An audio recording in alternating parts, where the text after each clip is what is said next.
September 17, 1787. Philadelphia. Beneath the scorching heat of a sweltering summer, inside Independence Hall, the air was thick not just with humidity, but with the suffocating weight of a moral contradiction that would eventually tear the American nation apart. This was the Constitutional Convention, where the Founding Fathers sought to forge a union of sovereign states, yet they could not forge it without addressing the institution that had defined the economic and social landscape of the 13 colonies since the arrival of the first enslaved Africans over a century prior. They called it the original sin, a phrase that echoes through history, describing slavery not merely as a policy, but as a fundamental flaw in the American design that required a permanent compromise to mask. The debate that erupted in Philadelphia was not just political, it was existential. On one side stood the Northern delegates, many from states where slavery was either already dying or viewed as a moral abomination. They argued that a free labor system was the engine of American progress. On the other stood the Southern delegates, whose wealth, political power, and social order were entirely dependent on the labor of millions of enslaved human beings. The conflict came to a head over how to count enslaved people in the census and how to regulate the international slave trade. The South insisted that since enslaved people were property, they should be counted fully for representation in the House of Representatives to give the South more political leverage. The North argued that since they had no voting rights, they should not be counted at all for representation. The resolution, known as the Three-Fifths Compromise, was a grotesque arithmetic solution to a human rights crisis. It stipulated that for every 5 enslaved individuals, 3 would be counted toward the population total for representation and taxation. This clause ensured that the Southern states would wield disproportionate power in the federal government, granting them a permanent voice in the Congress that could block Northern moral initiatives. It was a bargain written in the blood of the enslaved, codifying their status as 3/5 of a human being in the law of the land. But the compromise did not end at the census. The delegates faced an even more volatile issue, the future of the slave trade.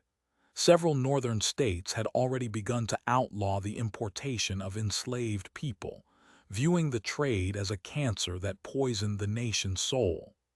The southern states, however, viewed the foreign slave trade as vital to their economic survival and their way of life.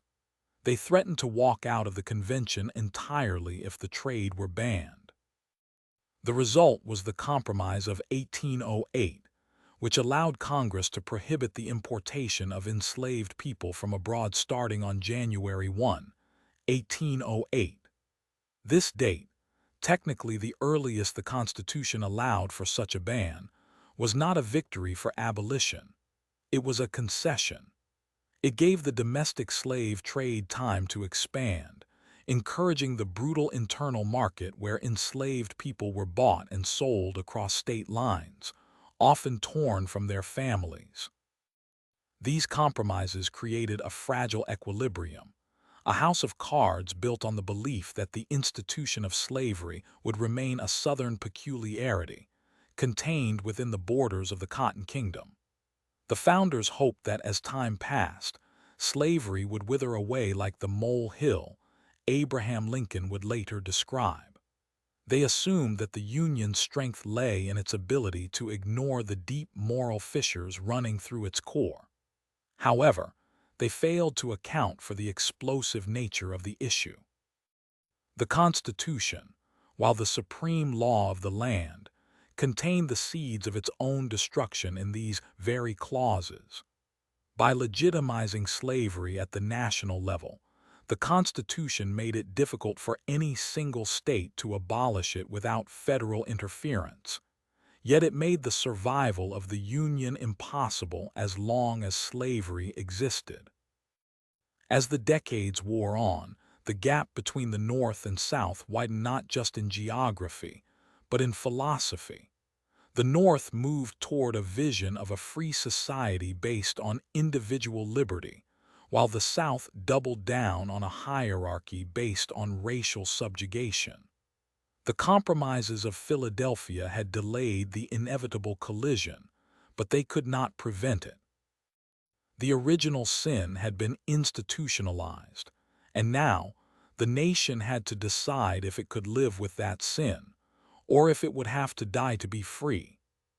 The path forward would lead not to compromise, but to a bloody reckoning where the Constitution itself would have to be rewritten to finally address the debt owed to the millions who had been counted as three-fifths. January 1, 1860, a cold, industrial city in the North, witnessed a bustling scene that stood in stark contrast to a few thousand miles away. This was the moment when the economic chasm between the United States had widened so dangerously that the Union itself seemed on the brink of collapse. By this time, the nation had not just drifted apart geographically. It had evolved into two distinct societies, separated by a fundamental disagreement over how to build a future, driven entirely by their opposing economic engines. To the North and West, the economy was powered by muscle, machine, and market. The Industrial Revolution had transformed the American landscape. Factories lined the banks of rivers, churning out textiles, steel, and machinery with a speed the world had never seen.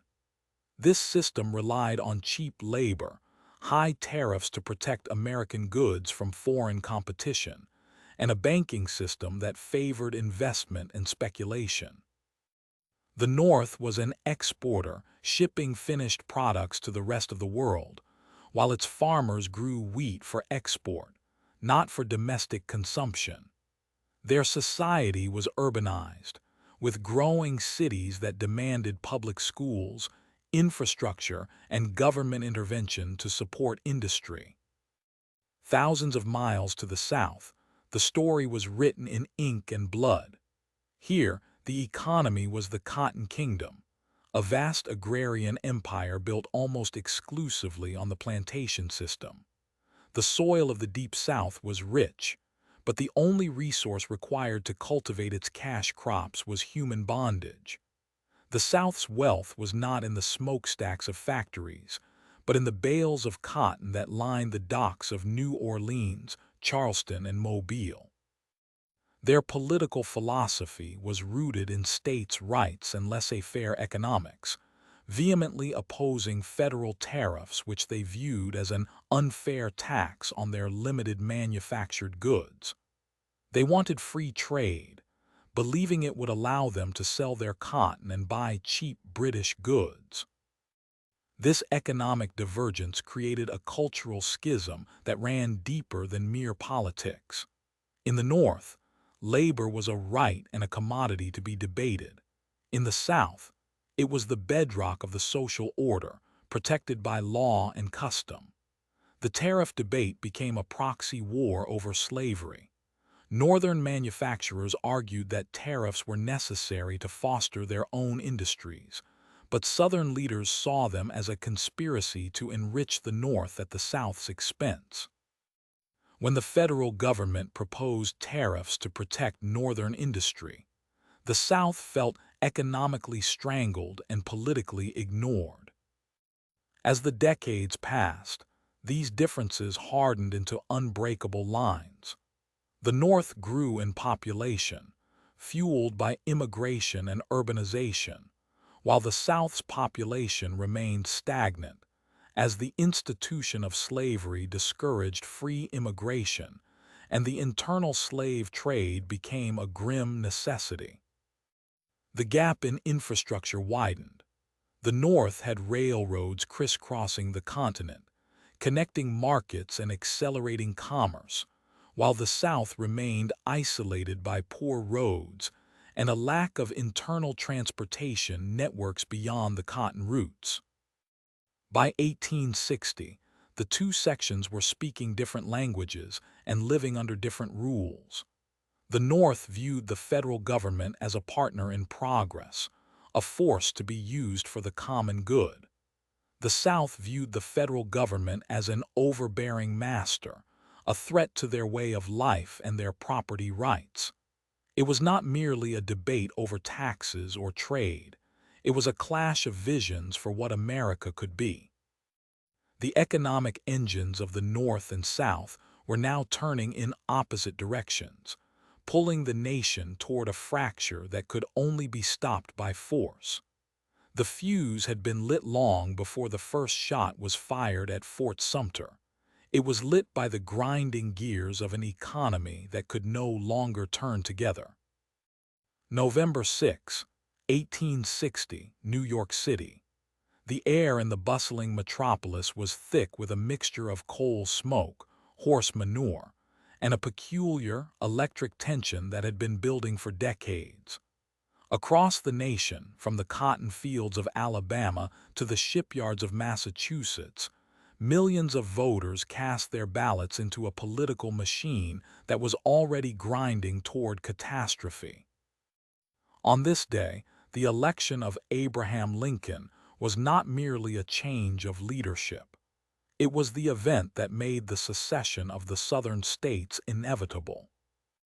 For years, the United States had functioned as a house divided, a fragile compromise between free and slave-holding interests held together by the belief that the Union could endure forever. But the political landscape of the 1850s had eroded those foundations. The Kansas-Nebraska Act, the Dred Scott decision, and the violent raid on Harper's Ferry had shattered the old system of compromise. Into this fractured landscape stepped four men who represented four different visions of the nation's future. There was Stephen Douglas, the champion of popular sovereignty, hoping to keep the Union intact by letting each territory decide its own fate.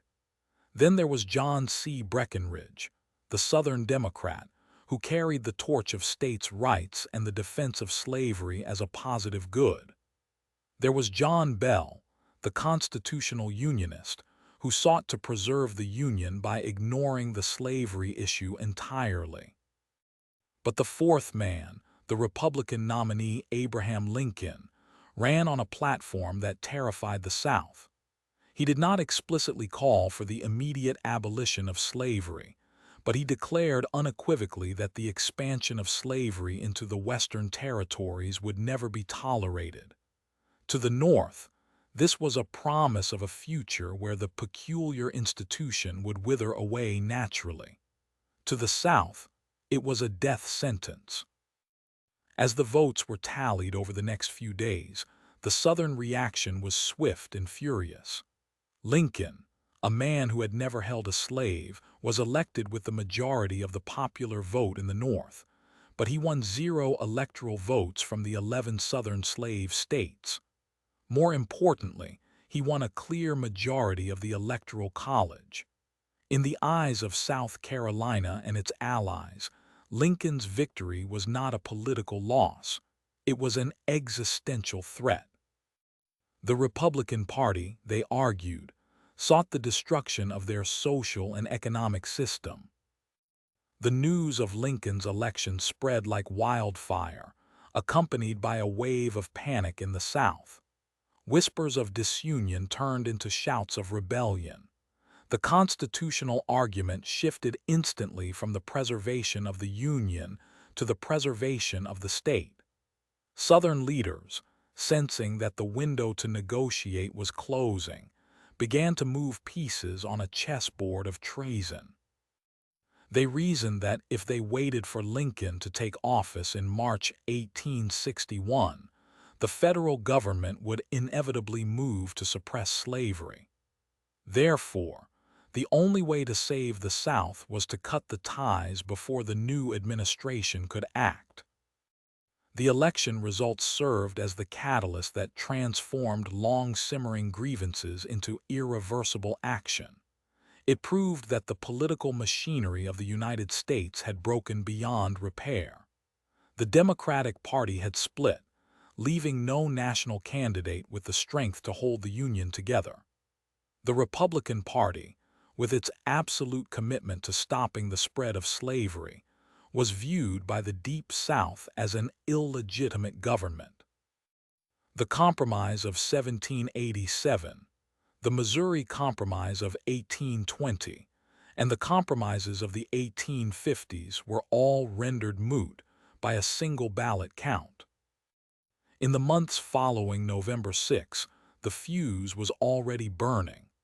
While the war itself would not begin for another year, the election of 1860 marked the moment when the American experiment in democracy faced its greatest test. It was the spark that lit the powder keg of sectional hatred, economic disparity, and moral conviction that had been accumulating since the founding of the Republic. The voters of 1860 thought they were choosing a president.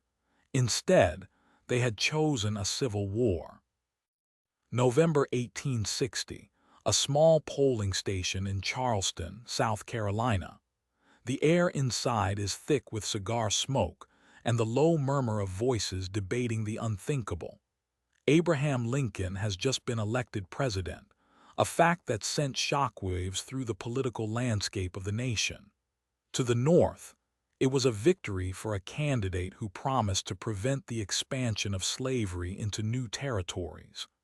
To the south, however, it was an existential threat. They believed Lincoln's election meant the immediate abolition of their way of life and the end of their society. Within weeks, South Carolina became the first domino to fall. On December 20, 1860, the South Carolina Secession Convention declared that the state had peaceably separated itself from the federal union, arguing that the Constitution was a compact between sovereign states that could be dissolved if the federal government violated the rights of those states. As the winter of 1860 turned into the spring of 1861, the wave of secession swept across the Deep South like a tidal wave. Mississippi, Florida, Alabama, Georgia, Louisiana, and Texas followed suit, each citing similar grievances regarding federal tariffs, the enforcement of fugitive slave laws, and the perceived betrayal of Southern rights. By February 1861, 7 states had formally seceded. The momentum was undeniable. The Union was not merely stretching, it was snapping. In early February, these 7 states convened in Montgomery, Alabama, to form the Confederate States of America. Jefferson Davis was elected as its provisional president, and a new constitution was hastily drafted, mirroring the U.S. Constitution, but explicitly protecting the institution of slavery. The stage was set for 2 rival governments to claim the allegiance of the same people and the same soil. The political rhetoric preceding the formal dissolution was fierce, fueled by a sense of moral righteousness on both sides. Northern abolitionists viewed the secession as a desperate, immoral act by a region clinging to human bondage. Southern leaders, however, framed their departure as a necessary defense of liberty and states' rights against a tyrannical central government. They argued that the federal government had become a tool of sectional oppression, and that the only path to preserving their society was to create an independent nation where their laws would be supreme. This ideological clash created a house divided, as Lincoln famously warned, where compromise seemed impossible. As the spring of 1861 arrived, the tension was palpable. Federal forts in seceded states became flashpoints. In South Carolina, Confederate forces seized Fort Sumter, a federal installation in Charleston Harbor, signaling that the separation was no longer just a political maneuver but a military reality. The dissolution of the Union accelerated rapidly as more states joined the Confederacy. By the summer of 1861, 10 states had declared their independence, effectively dividing the country into two distinct nations. The North, though initially divided by public opinion, began to coalesce around the banner of the Union. President Lincoln's call for volunteers to suppress the rebellion hardened Northern resolve, transforming a political dispute into a full-scale war. The period between Lincoln's election and the attack on Fort Sumter was brief, yet it was the most critical window in American history. It was the time when a fractured society chose to break apart rather than negotiate a new constitutional framework. The decision was final, irreversible, and would lead to the bloodiest conflict in the nation's history. The Union had been dissolved, and the road to war was paved with the debris of a failed compromise. January 1860, Springfield, Illinois. The air inside the Cooper Institute's lecture hall was thick with anticipation, not just from the crowd gathered to hear Stephen A. Douglas, but from the seismic shift in the American psyche that this speech represented. Tonight, the abstract economic and moral fractures between North and South would be distilled into a singular, terrifying image of national identity. Douglas, the Democratic candidate and champion of popular sovereignty, stood before the assembled masses to deliver a warning that would echo through the decades. He declared, "A house divided against itself cannot stand." This phrase, borrowed from a biblical prophecy, became the defining political metaphor of the era, encapsulating the desperate hope that the Union could endure despite its internal contradictions, yet simultaneously acknowledging the mathematical impossibility of such a state. However, the rhetoric surrounding this moment was not merely philosophical. It was a battlefield in itself. As the 1860 election approached, political discourse had devolved into a war of words where compromise was viewed not as a virtue, but as a surrender.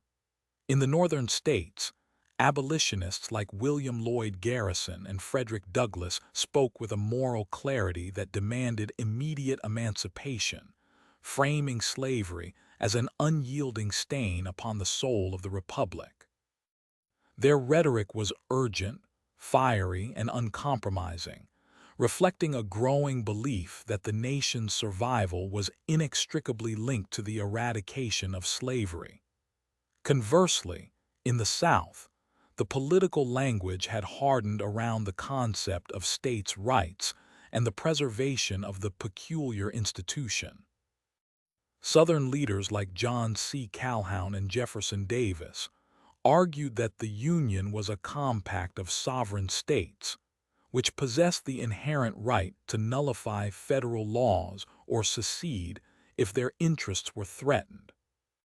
The election of Abraham Lincoln in November 1860 served as the catalyst that transformed these rhetorical tensions into concrete action. Lincoln, running on a platform of containing the spread of slavery rather than abolishing it where it existed, was viewed by the Southern public not as a political opponent, but as an existential threat. The public opinion in the South shifted rapidly from political caution to defensive mobilization. Newspapers in Charleston, Richmond, and Montgomery began publishing editorials that framed secession as a necessary act of self-preservation. They argued that the North's Black Republican Party had proven that the Union was no longer safe for slave-holding states. The rhetoric here was one of honor, duty, and inevitable separation, driven by a fear that any attempt at federal interference would lead to the total destruction of their social order. Simultaneously, the North remained deeply divided, creating a landscape of confusing and often contradictory public sentiment. While abolitionists celebrated Lincoln's victory as a triumph for freedom, a vast majority of Northerners, including many in the war party, were motivated primarily by a desire to preserve the Union rather than to end slavery. Their rhetoric focused on federal authority, the sanctity of the Constitution, and the dangers of anarchy. They viewed the Southern secession attempts as treasonous and illegal, a rejection of the social contract that bound the states together. This disconnect between the North's primary goal of preservation and the South's primary goal of independence created a vacuum of leadership and strategy. Both sides claimed the moral high ground, each believing they were the true defenders of American democracy against a radical faction seeking to destroy it. As winter approached in 1860, the political atmosphere was charged with a palpable sense of dread. The rhetoric of "a house divided" had ceased to be a metaphor and had become a prophecy. The public in both regions was no longer listening to reasoned debate. They were hearing the drumbeats of revolution. The North saw the South as a rebellious minority attempting to fracture the nation, while the South saw the North as a tyrannical majority intent on enacting a slave conspiracy. This mutual misunderstanding, fueled by decades of sectional bitterness and inflamed by the inflammatory language of politicians, ensured that once the first shots were fired, the path to reconciliation would be nearly impossible. The stage was set not just for a conflict over territory or economics, but for a fundamental clash of ideologies that would test the very limits of human endurance. The words spoken in Springfield and the editorials printed in Charleston had done their work. The House was indeed divided, and the standing of the structure was now in imminent peril. April 12, 1861, Charleston Harbor, South Carolina. The morning mist clung to the cobblestones of the harbor, obscuring the silhouette of Fort Sumter, a crumbling brick fortress that had long served as the Union's precarious lifeline in the heart of Confederate territory. Inside the fort, Major Robert Anderson and his remaining men huddled around the coaling fires, their hearts heavy with the weight of the coming storm. Outside, the water was calm, but the air was thick with a tension that had been building for years, finally reaching its boiling point. This was no longer a political dispute. It was the moment the American Civil War would officially begin. The crisis at Sumter was the direct result of the secession winter. Following the election of Abraham Lincoln and the subsequent departure of 7 Southern states from the Union, Confederate forces had occupied the mainland forts, including Fort Pickens and Fort Moultrie. Yet, Sumter remained under Union control, a tiny island of loyalty surrounded by a sea of rebellion. President Jefferson Davis and his cabinet faced a dilemma. If they did not move on Sumter, the Confederacy appeared weak and unwilling to defend its sovereignty. If they did, they risked immediate war. After a tense cabinet meeting, Davis authorized General Pierre Gustave Toutant Beauregard to demand the evacuation of the fort. When Major Anderson refused, citing his orders to hold the position until relieved, the stage was set for confrontation.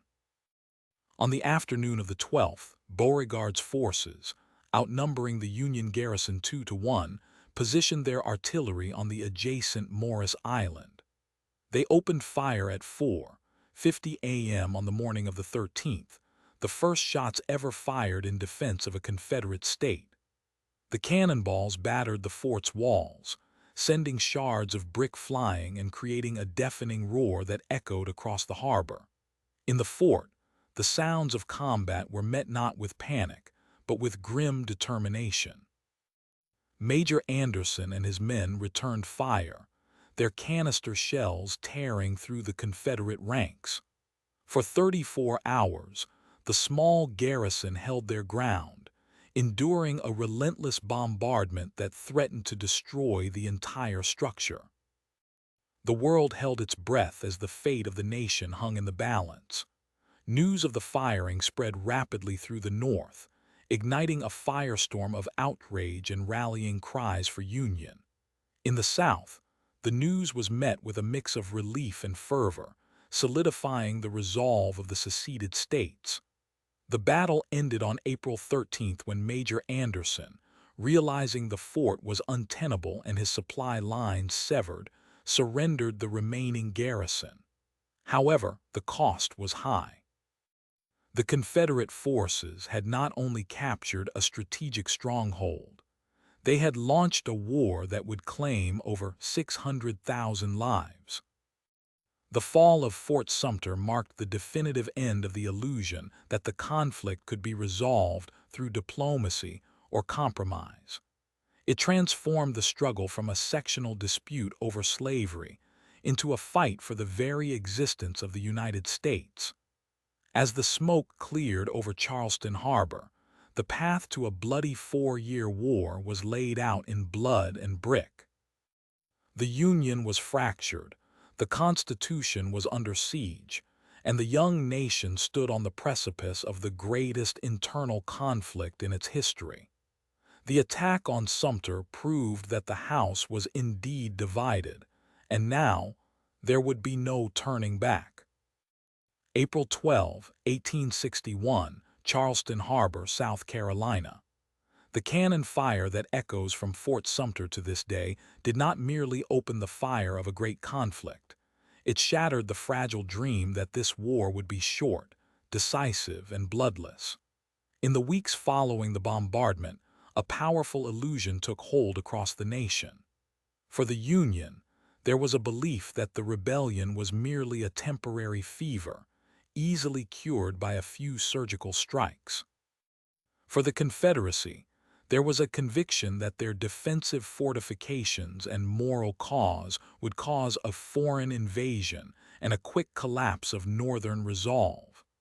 Both sides were wrong, and the road to reality was paved with the dust of the Virginia battlefield.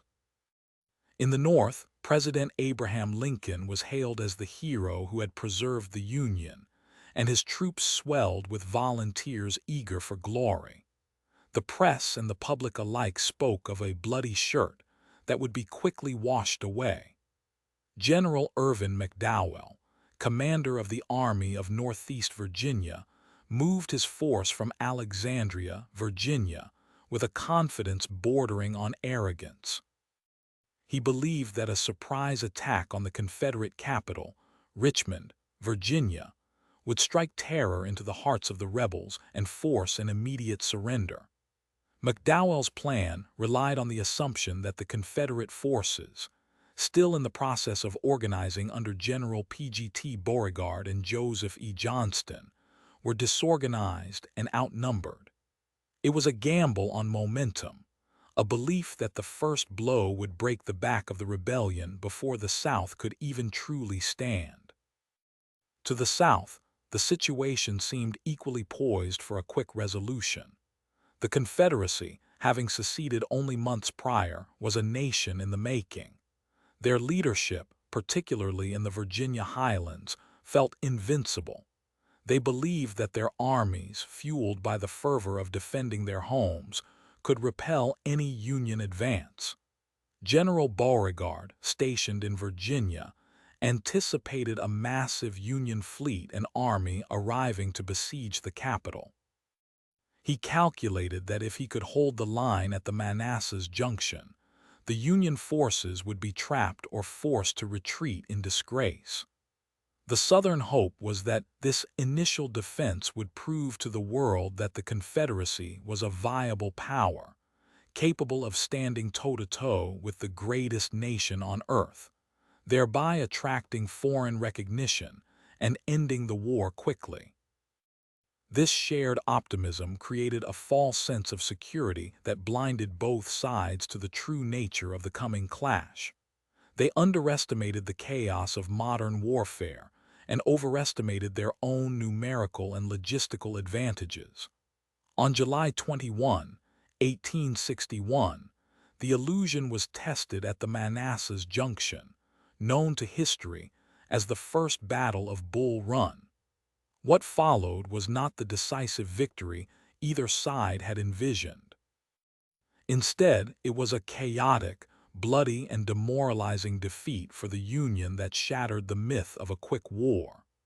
The green, inexperienced troops of McDowell, expecting a brief skirmish, found themselves caught in the swirling chaos of a full-scale battle against seasoned Confederate veterans. The retreat of the Union Army was not just a military failure, it was a psychological earthquake. The boy regiments, the sons of the Northeast who had marched forward with the belief that the war would be over by Christmas, were driven back in a disorderly rout. Panic set in as soldiers fled in every direction, throwing away their arms and uniforms. The Confederate victory, while a tactical triumph, did not end the war as anticipated. Instead, it revealed the grim truth. This conflict would be long, brutal, and grueling. The illusion of a quick victory evaporated in the heat of the Virginia sun, replaced by the sobering reality of a 4-year struggle that would redefine the nation forever. The road from Fort Sumter to Bull Run had ended where it began, but the destination was now a world neither side had predicted. July 21, 1861. Manassas, Virginia. The morning sun cast long shadows over the rolling hills of northern Virginia, a landscape that had been peaceful for decades until the arrival of two vast armies. On the morning of the first day, the air was thick with the tension of anticipation. General Irvin McDowell's Union Army, fresh from the streets of Washington, D.C., stood in columns waiting to march against General Thomas Stonewall Jackson and the Confederate forces commanded by Generals P.G.T. Beauregard and Joseph E. Johnston. Both sides, buoyed by the belief that this conflict would be a brief, decisive clash, had arrived with grand expectations of a quick victory. Yet, the reality of modern warfare was about to shatter these illusions in the most brutal manner possible. For the first few hours, the battle seemed to follow a script written by optimism rather than strategy. Union troops advanced steadily up the slopes of Henry Hill, their movements disciplined and eager. They were met with a hail of Confederate fire, but the Southern line held firm, anchored by the legendary presence of Thomas Jackson. When Union General John Pope ordered his men to move forward, Jackson stood motionless, steadfast as a stone wall, earning him his enduring nickname and giving the Confederacy a psychological boost that would last the rest of the war. However, the Union offensive faltered under the relentless Southern volley fire. The momentum shifted as the Union center began to waver, and the Confederate right flank, bolstered by reinforcements from Johnston, launched a devastating counterattack. The turning point came with the arrival of the Virginia Legion, a group of local men who knew the terrain and fought with a ferocity born of desperation and local pride. Led by Colonel Barnard B., who reportedly shouted, "Look to your right and right again, there is Jackson. Stand there like a stone wall, or we'll all go to hell." The Confederates stabilized their crumbling line. This local knowledge proved fatal to the Union plans, which had relied on open ground where they could outflank their enemies. As the counterattack gained ground, the Union left flank collapsed in panic. Soldiers ran not just from the battlefield, but through their own supply lines and toward the capital of Washington, D.C., creating a scene of chaos that became known as the Great Retreat. The battle concluded by nightfall, a grim transformation from a day of hopeful marching to a nightmare of slaughter. The statistics were staggering for such an early engagement. Thousands of dead and wounded littered the fields of Manassas, and the wounded were so numerous that many could not be buried until weeks later. The psychological impact on both nations was profound and immediate. The North, having entered the war expecting a quick triumph, was forced to confront the grim reality that this would be a long, bloody struggle. The myth of the heroic, impregnable North and the glorious, invincible South alike was pierced, replaced by the sobering truth of industrialized warfare. For the Confederacy, the victory was equally significant, proving that they could stand against the superior numbers of the Union Army. However, the jubilation was short-lived, as the victory required a grueling retreat that left many Confederate soldiers exhausted and ill. The Battle of First Manassas, or Bull Run as the Americans called it, marked the end of the illusion that the Civil War could be resolved with a few grand maneuvers. It was the first true taste of blood, a harrowing introduction to the carnage that would define the next 4 years. As the sun set on July 21, 1861, it did not signal the end of the war, but rather the dawning of a long and bloody night, leaving a scar on the American conscience that would never fully heal. The path to peace had been paved with the bones of young men who had marched with hope, but returned in despair. April 1862, Hampton Roads, Virginia. After the initial shocks of Fort Sumter and the retreat at Bull Run, a strange calm settled over the Eastern Theater. The North, buoyed by the victories at Forts Henry and Donelson, believed the war was nearing its end. They expected the Confederate capital, Richmond, to fall within days. To seize this momentum, President Lincoln turned to his most ambitious general, George B. McClellan, ordering him to lead a massive amphibious assault across the Virginia Peninsula, a narrow strip of land between the York and James rivers that led directly to the enemy capital. McClellan, the young Napoleon, arrived in Virginia with an army of over 100,000 men, the largest ever assembled by the Union up to that point. His strategy was methodical and cautious. He intended to land troops at Fort Monroe, push southward along the peninsula, and trap Confederate General Joseph E. Johnston's army between the river and the advancing Union forces. The plan seemed flawless on paper, supported by the formidable naval fleet commanded by Admiral Franklin Buchanan, which could bombard Confederate positions and secure the waterways. However, the campaign quickly unraveled under the weight of McClellan's legendary caution. As the Union forces moved toward Yorktown, they faced the formidable defensive earthworks of the York River line. Instead of pressing the attack with the overwhelming force at his disposal, McClellan spent weeks laying siege. He demanded a massive siege train that the War Department could not deliver, delaying his advance by over a month. When he finally captured Yorktown, he did not pursue his retreating enemy. Instead, he dug in, waiting for reinforcements that never arrived in the numbers he requested. The situation deteriorated further when General Johnston was replaced by the brilliant Robert E. Lee. Lee, with only 60,000 men, realized he could not hold the peninsula against the Union Army's numerical superiority. He executed a daring retreat, falling back to the Chickahominy River. Here, the campaign took a disastrous turn due to logistical incompetence. The Union supply lines, stretched thin across the swampy terrain, became vulnerable. Heavy rains turned the ground into a bog, rendering roads impassable for wagons and artillery. McClellan's hesitation allowed Lee to choose the battlefield. At Seven Pines, now known as Fair Oaks, the two armies finally clashed. While the fighting was bloody and resulted in the death of Stonewall Jackson's brother, the battle was tactically inconclusive. McClellan, terrified of being surrounded by Lee's cavalry, failed to exploit the Confederate disarray. He ordered a retreat to the safety of the James River rather than pushing for Richmond.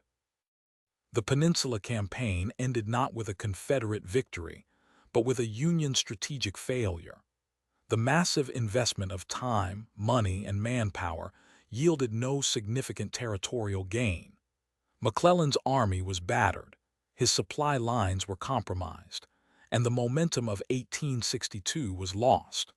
More importantly, the campaign highlighted a critical flaw in Northern leadership: the inability of political appointees to command the field with the decisiveness required to end the conflict. Lincoln, frustrated by what he saw as McClellan's incompetence and cowardice, began to look for a replacement. The failure of the Peninsula Campaign served as a grim lesson for the North. It shattered the illusion of a quick victory and forced the Union to adopt a new approach. The war would no longer be about capturing the capital. It would become a war of attrition, fought in the swamps of the South, where the enemy's army and resources would be worn down rather than simply outmaneuvered.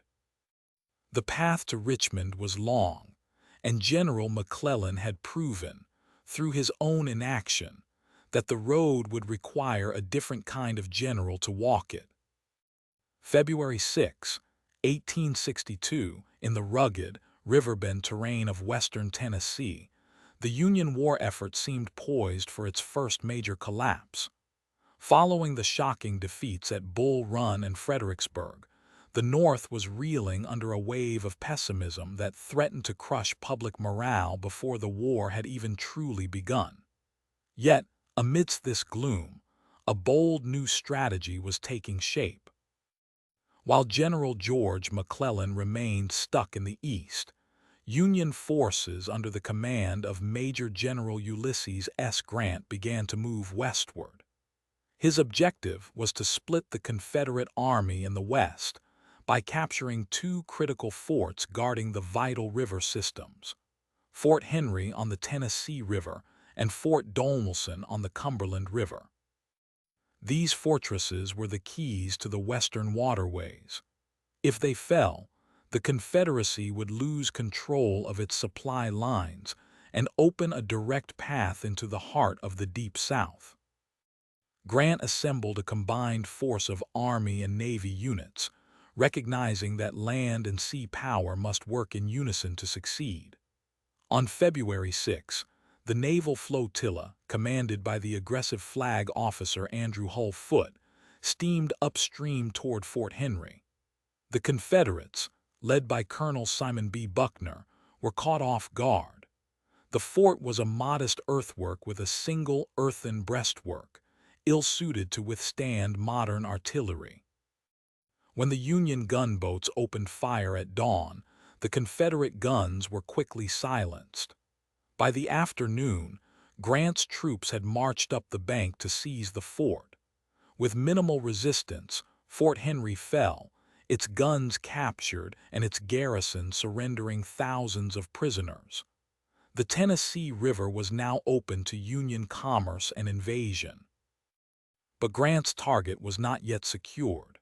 Immediately after securing Henry, he turned his attention to the stronger Fort Donelson.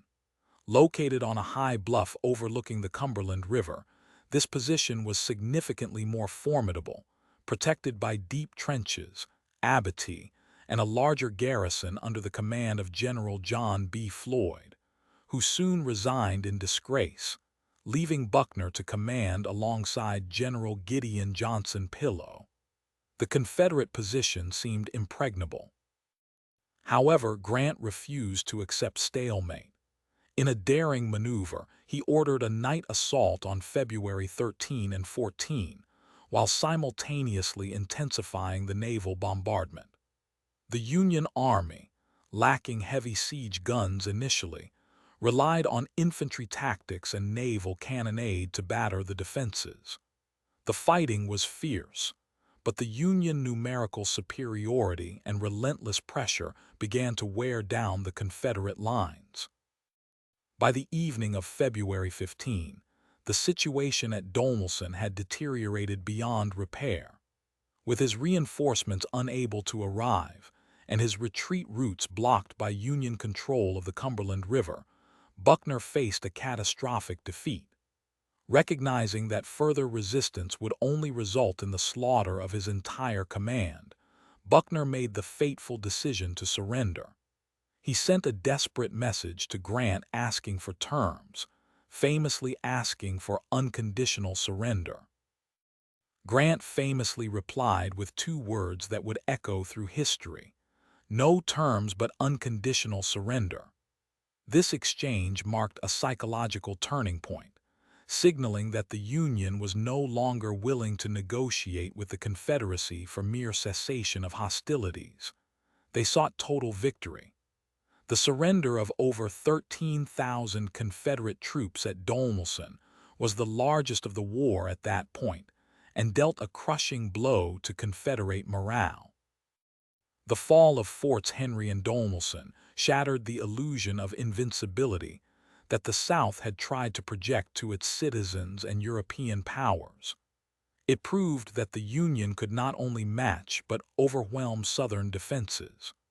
More importantly, it opened the Mississippi and Cumberland rivers, allowing Union supplies and reinforcements to flow freely into the heart of Tennessee, Kentucky, and eventually toward Nashville and the Ohio Valley. This campaign effectively broke the Confederate hold on the Western theater, shifting the strategic initiative permanently to the North. While the East remained a theater of bloody indecision, the West had become the laboratory where Union generals like Grant would refine the strategies of attrition and total war that would eventually lead to the Confederacy's collapse. The river was open, and the tide had begun to turn. April 6, 1862, at Shiloh Church in southwestern Tennessee. For weeks, Union observers had dismissed the quiet pine forest surrounding this small church as a harmless camping ground, a place where soldiers could rest after their arduous march from the Mississippi. General Ulysses S. Grant, having recently secured Forts Henry and Donelson, had left his troops with minimal rations, assuming they would not be attacked in their rear. The Confederates, under the secretive command of General Albert Sidney Johnston, had been gathering in the shadows, waiting for the perfect moment to strike. At dawn on the 6th, the illusion of safety shattered. Confederate forces poured out of the trees, unleashing a ferocity that the Union Army was utterly unprepared to meet. The battle began as a chaotic ambush, but it quickly devolved into a grinding, blood-soaked melee that would forever alter the perception of American conflict. As the day wore on, the brutality of modern warfare was laid bare. This was no longer the duel of the past. It was industrial slaughter on a massive scale. Thousands of men were cut down in the open fields, unable to retreat or reinforce one another. The silence of the morning was replaced by a deafening roar of cannon fire and the thunder of musket volleys. The terrain became a nightmare of mud and gore, with the creek running red with blood. General Johnston was killed in action that day, a loss that left the Confederate command in disarray, but the Union response was slow and faltering. It took until nightfall for Union reinforcements to arrive from Pittsburgh Landing, turning the tide just as the first day's carnage reached its horrific peak. The following day, April 7, offered no respite. It was a contest of endurance, a desperate struggle for survival against overwhelming odds. The fighting was so intense that it blurred the lines between friend and foe. In the thick of the smoke and chaos, men often had to look into the eyes of the person standing next to them to identify an enemy. The casualty figures would eventually shock the nation. Nearly 13,000 men dead or wounded, representing roughly one-third of the total casualties of the entire year 1861. For many, it was the last time they would see the sun. The psychological impact was profound, shattering the Northern belief in a short, victorious war. The brutal reality was not just the number of bodies, but the sheer scale of destruction that seemed to suggest the nation might tear itself apart completely. Shiloh marked the end of romanticism in war. The concept of a gallant charge resulting in a glorious victory was replaced by the grim mathematics of attrition.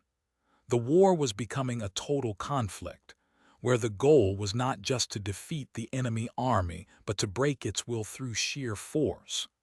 Grant, though criticized for his initial lack of defensive measures, emerged from the ordeal with a new resolve.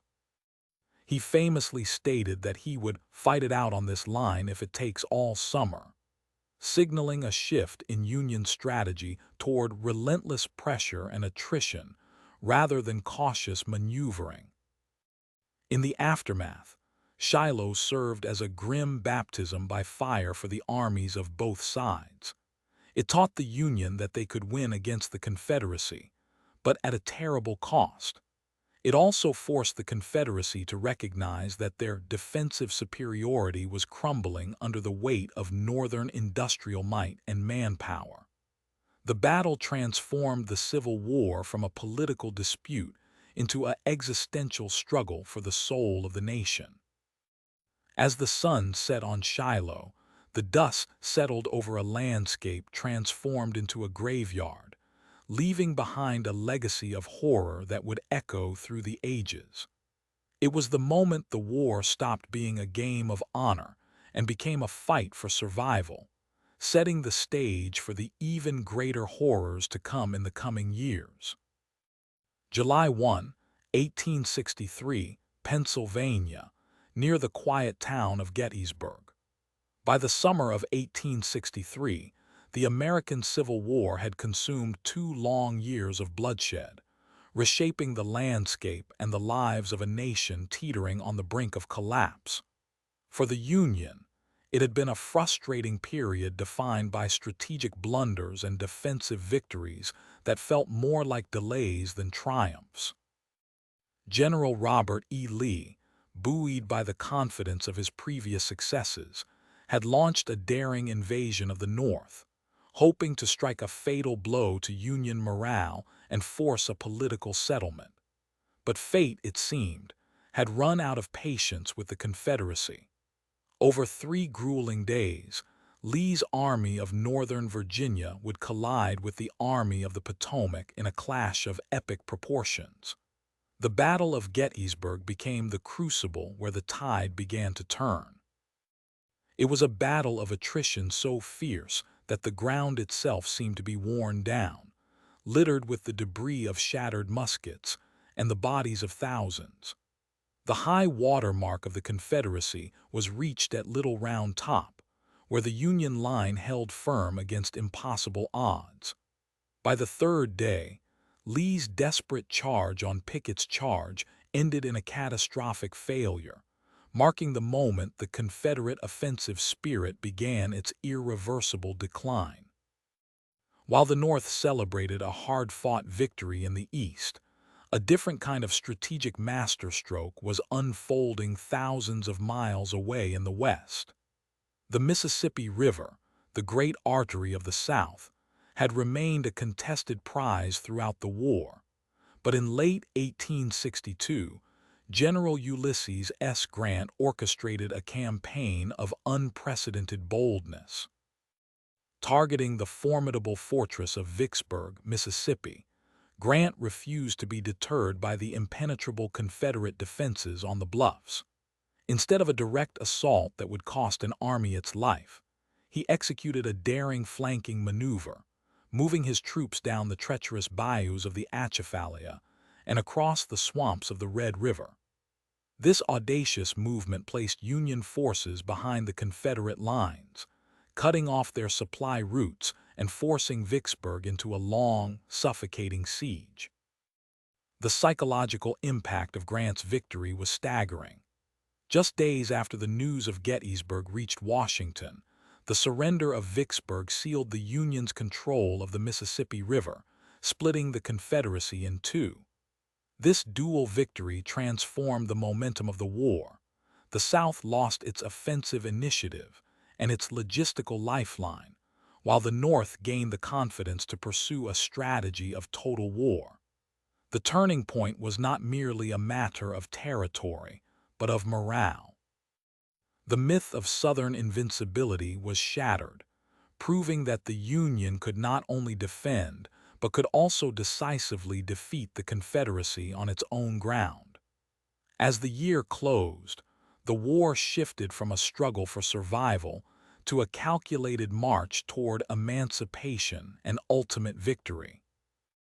The twin victories of Gettysburg and Vicksburg did not immediately end the conflict, but they laid the essential groundwork for the campaigns that would follow, setting the stage for a long, brutal grind that would ultimately reshape the world.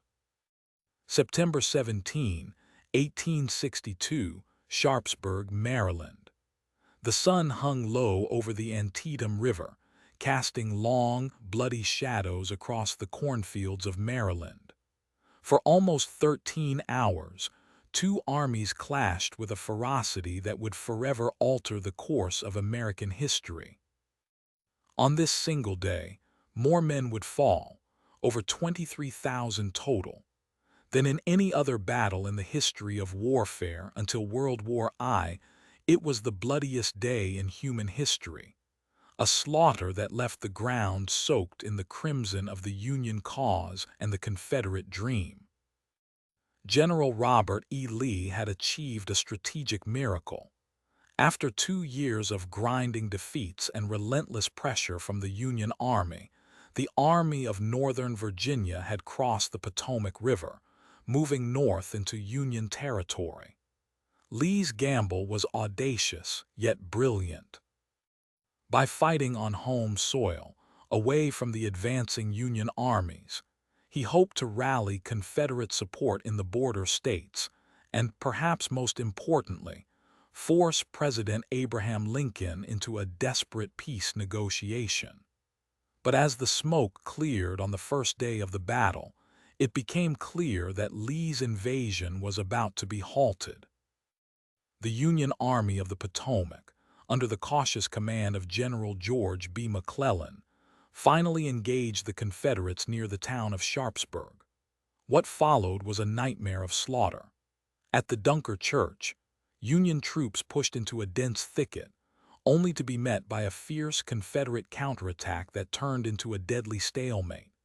In the cornfields west of the town, the fighting was so intense that bullets were fired through the stalks so thickly that the air itself seemed to shimmer with death. At the Burnside's Bridge, the Confederates attempted to hold the only crossing over the river, fighting a desperate rearguard action that delayed Union forces for nearly a day. Thousands lay dead or dying, their bodies covering the fields, the roads, and even the riverbank. The battle ended in a tactical draw, but the strategic implications were profound.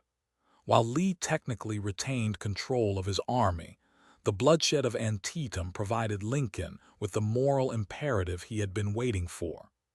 2 years prior, he had hesitated to issue the Emancipation Proclamation, fearing it would cause Great Britain and France to intervene on behalf of the Confederacy.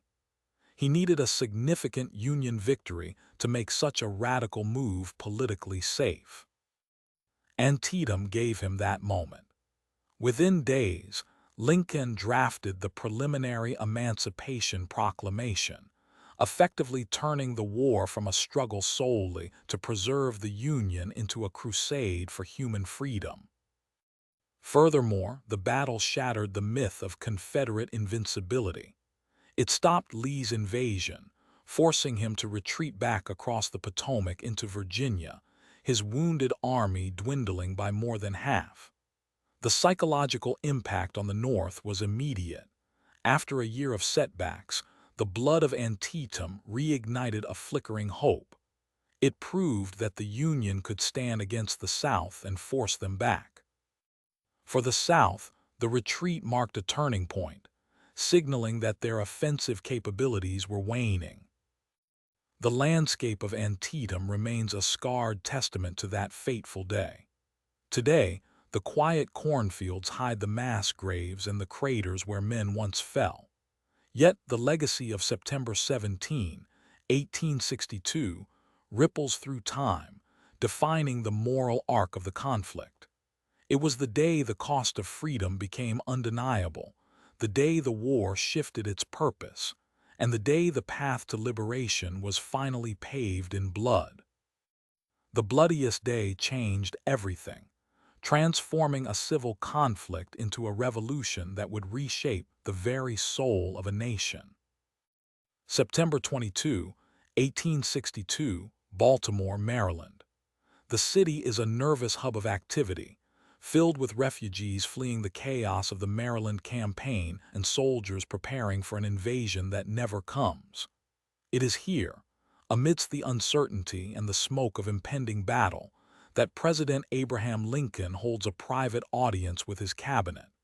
The atmosphere is thick with tension. Just weeks prior, the Army of the Potomac had halted the Confederate advance at Antietam Creek.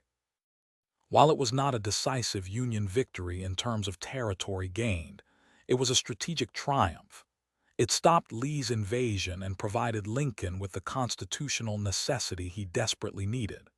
For months, the war had been defined by a singular, narrow objective: the preservation of the United States.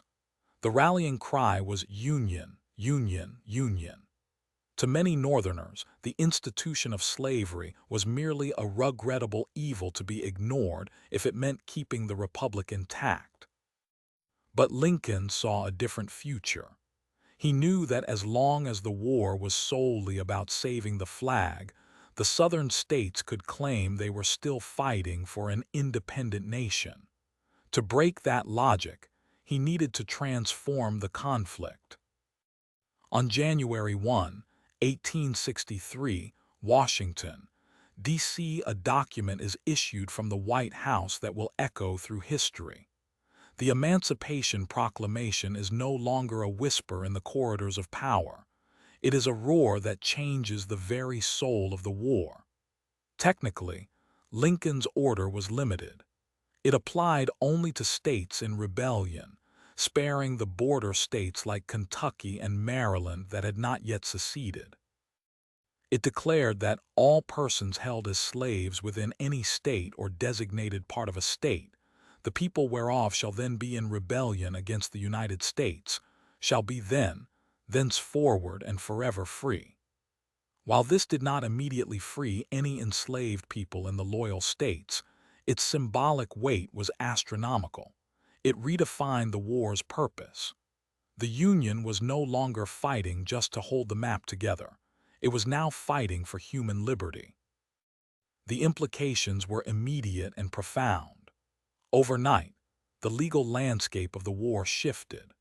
By declaring the war a crusade against slavery, Lincoln made it politically impossible for European powers, particularly Great Britain and France, to intervene on the side of the Confederacy. Their own societies had abolished slavery, and sending troops to defend an institution that contradicted their morals would have been an insurmountable diplomatic hurdle. Furthermore, the proclamation opened the floodgates for African Americans to join the fight. Before this moment, black soldiers were largely barred from the ranks, serving only in labor battalions. Now, the call went out for 400,000 men to take up arms. By the end of the war, nearly 200,000 African Americans would serve in the United States colored troops, proving their courage on the battlefields of Petersburg, Atlanta, and Fort Wagner. Yet the transition was not seamless. In the eyes of the South, the proclamation was a declaration of a new war, one fought on moral high ground that they could not match. In the North, the reaction was mixed. Some celebrated the moral clarity, while others feared the political fallout and the disruption of the social order. For the enslaved people themselves, the proclamation was a beacon of hope, even if the path to freedom remained fraught with danger. It meant that escape was no longer just a flight from one master to another. It was a march toward genuine liberation, backed by the full power of the federal government. The war had evolved from a struggle to preserve a fragile political union into a revolution for the soul of the nation.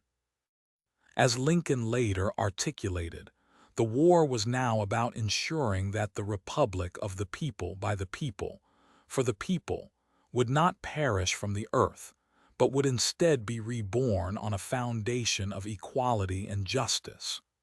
The Union had to be saved, but in doing so, the nation had to be fundamentally changed. April 28, 1863, Chancellorsville, Virginia. The air hangs heavy with the scent of wet earth and impending carnage. Yet for Robert E. Lee and Stonewall Jackson, this muddy field is not a grave, but a canvas for a daring masterpiece. Following their resounding victory at Fredericksburg just weeks prior, Lee finds himself cornered by a massive Union army under General Joseph Hooker, a force that vastly outnumbers his Confederates. Hooker, confident in his position, plans to drive Lee into the Rappahannock River, but Lee sees the opening where others see only defeat. He executes a plan of audacious brilliance that would cement his legacy as the greatest battlefield tactician the world has ever known. Lee makes a decision so radical it defies conventional military logic. He splits his own army in half. He sends half of his force, including his best division, to face Hooker directly in the front, acting as a decoy. Simultaneously, he leads the other half on a flanking maneuver around the Union right flank, an impossible path through dense woods and over swamps that the Union generals believed impassable. This was Lee's genius. He gambled everything on the audacity of the surprise. The Confederate assault on May 2, 1863, was a slaughter. The Union lines, already shaken by the feigned frontal attack, crumbled under the unexpected blow from the rear. The Confederates won Chancellorsville with fewer casualties than they had suffered at Fredericksburg, achieving a victory that seemed to prove the war was over. However, the cost of this brilliance was written in blood the very next day. On May 2nd, during the chaotic advance to flank the Union right, Stonewall Jackson is mortally wounded. In the fog of battle, his own men fire upon him, mistaking the famous general for Union troops. Shrapnel shreds his left arm and a bullet strikes his right lung. Jackson, the old war horse, the man whose presence alone held the Confederate lines together, is carried back to his headquarters, conscious but fading. For Lee, the victory at Chancellorsville is hollowed out by this personal tragedy. He famously visits the dying general, refusing to let him be moved, and delivers a final, sorrowful command: "Let us cross over and lay us down together."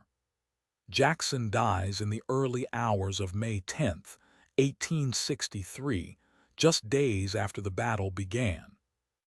The aftermath of Chancellorsville reveals a paradoxical legacy. On one hand, it stands as Lee's most brilliant tactical achievement, a testament to his ability to manipulate enemy psychology and terrain to achieve the impossible.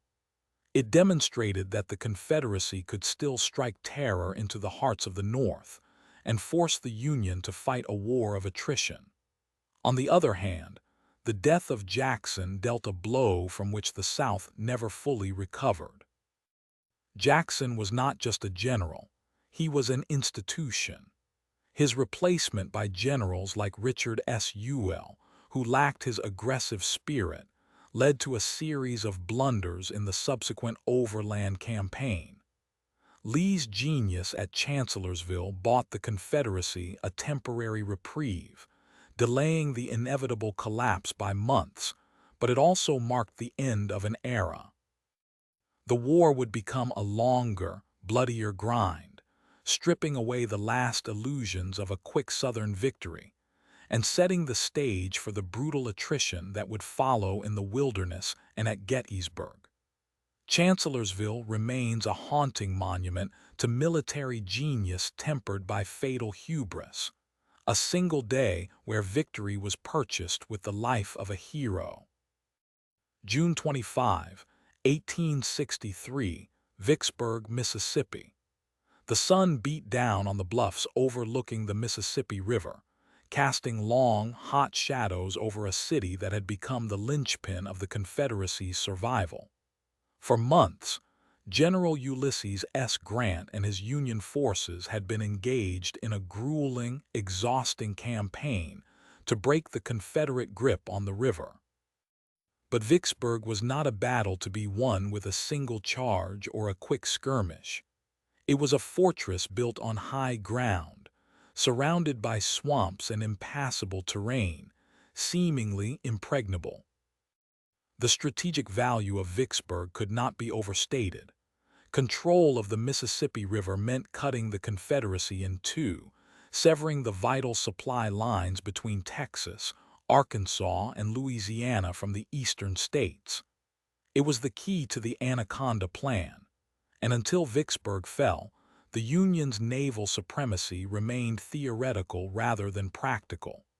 The Confederate defense, led by the determined General John C. Pemberton, was formidable.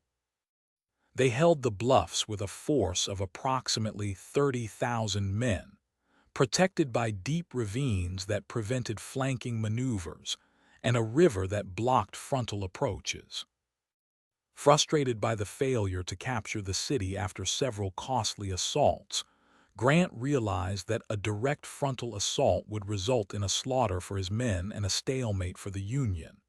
He needed a different kind of warfare. On July 1, 1863, Grant ordered a massive amphibious landing.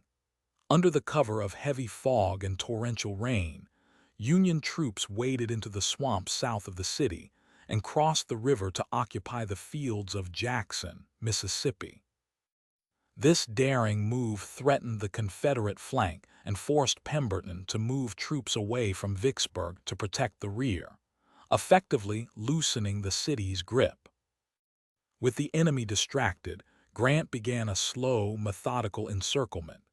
He sent General William T. Sherman to cut the railroad lines, while Grant himself moved his army into the Mississippi bottomlands south of the city. The siege had truly begun. For 49 days and nights, Grant's troops established a line of fortifications miles around Vicksburg, cutting off all food and supply routes. The city, once a bustling hub, began to starve. Cannons roared day and night, the sound of battle echoing off the river, but the Union strategy was not one of immediate destruction, but of attrition. The psychological toll on the defenders was immense. Desperation set in as the supply wagons that once brought flour and meat turned to dust. General Pemberton, trapped with no way out, faced a choice that would define the history of the war. He knew that a breakout through the Union lines was impossible. His men would be caught in the open and decimated. Surrender was the only option left to save the lives of his men, though it meant the destruction of the city's infrastructure and the surrender of the state's honor. On July 4, 1863, just as the world celebrated American independence, Pemberton sent a letter to Grant. The tone was final. He stated that he could hold out only until his rations ran out, after which he would have to abandon the city to save his men's lives. Grant, sensing the end of a long struggle, agreed to parley. The next day at noon, the Confederate flag was lowered over Fort Hill, and the Union flag was raised. Approximately 31,000 Confederate soldiers laid down their arms. The fall of Vicksburg, achieved just days after the Union victory at Gettysburg, marked a definitive turning point in the American Civil War. The Confederacy was no longer connected. The Mississippi was open to Union commerce and invasion. Grant's masterstroke was not just a military victory, but a political and strategic coup that shifted the momentum of the war permanently toward the north. The legend of Vicksburg remains a testament to the power of patience, the courage of the common soldier, and the transformative nature of General Grant's leadership. July 1, 1863, Gettysburg, Pennsylvania. The air over this quiet town, once known for its granite quarries and peaceful summer gatherings, has turned thick with the scent of cordite, blood, and unwashed bodies. For 3 days, the fate of the American Union hangs in the balance, suspended between the iron will of General Robert E. Lee and the desperate resilience of General George G. Meade. This is the opening salvo of the Confederacy's most ambitious offensive, a campaign designed to end the war before it truly begins. But it is also the moment where the Southern dream of independence finally strikes against an immovable object. Following his stunning victory at Chancellorsville just weeks prior, Lee believed he could march north, overwhelm Northern morale, and force a negotiated peace. He envisioned a quick triumph that would demoralize the North and potentially bring European recognition to the Confederate cause. But his advance met with resistance at the crossroads of the Blue Ridge Mountains. As Confederate forces crossed the Potomac, they were met by a Union army that had been gathering in the Shenandoah Valley, hastily reorganized under Meade. What followed was not a skirmish, but a collision of titanic proportions, involving nearly 100,000 men, the largest battle the world had ever seen. The first day was a chaotic melee of confusion and tragedy. Confederate General Richard S. Ewell's corps clashed with Union troops on Cemetery Hill, a crucial high ground overlooking the town. Ewell's hesitation, perhaps due to conflicting orders or the sheer confusion of the moment, meant the Union forces were not driven off the hill. This error would become the cornerstone of the Union defense. As the sun set on July 1st, the Union line was battered and bleeding, but they held the high ground. The Confederates had paid a heavy price, with thousands falling into the dirt and the stone embankments of the town. The second day, July 2nd, became a slaughterhouse. Lee ordered a massive assault against the Union flank at Little Round Top, aiming to roll up the American line. Here, the legendary defense of the 20th Maine Regiment by Colonel Joshua Chamberlain ensured the line did not break. Simultaneously, Pickett's charge, a doomed frontal assault across open fields, gathered momentum. Over 12,000 Confederate soldiers advanced across a mile-and-a-half of farmland, only to be met with withering fire from the Union defenders entrenched on Cemetery Ridge. It was a massacre, a futile attempt to smash through the Union center that shattered Confederate morale and cost Lee his last significant offensive army. By the morning of July 3rd, the battle reached its bloody climax. Lee, realizing the hopelessness of further frontal attacks, ordered the final charge, but it was too late. The momentum had irreversibly shifted. The fighting that had begun with a desperate scramble for terrain ended with the systematic dismantling of Confederate formations. By late afternoon, the fighting ceased. The casualties were staggering, with the Union suffering approximately 23,000 losses and the Confederacy losing over 28,000, marking it as the bloodiest engagement in American history. Gettysburg was the pivotal moment that stopped the Confederate invasion.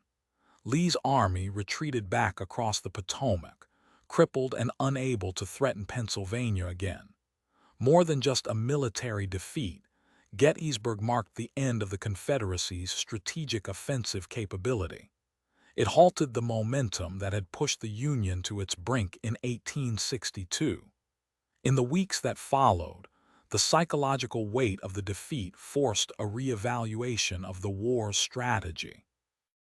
It set the stage for Lincoln's historic address at the dedication of the National Cemetery, where he would redefine the conflict not merely as a struggle to preserve the Union, but as a crusade for human liberty and the destruction of the institution of slavery. The tide had turned, and the long, grinding war for the soul of a nation had truly begun. August 29, 1862, Boonesboro, Maryland. The smoke hanging over the rolling hills of Maryland had not yet cleared when the true weight of the Second Battle of Bull Run began to settle over the American landscape. While the Union Army under General John Pope had initially pushed Confederate forces back into Virginia, a miscalculation of intelligence and a series of political blunders set the stage for a catastrophic collapse. By late August, General George B. McClellan, commander of the Army of the Potomac, refused to commit his forces to Pope's flank, leaving Pope isolated and vulnerable. Seizing this opportunity, General Thomas "Stonewall" Jackson executed a daring maneuver, crossing the Potomac River and entering Maryland to cut off Pope's supply lines, effectively turning the tide from Union retreat to Confederate advance. By August 30, the battlefield near Centreville became a chaotic churn of mud and blood.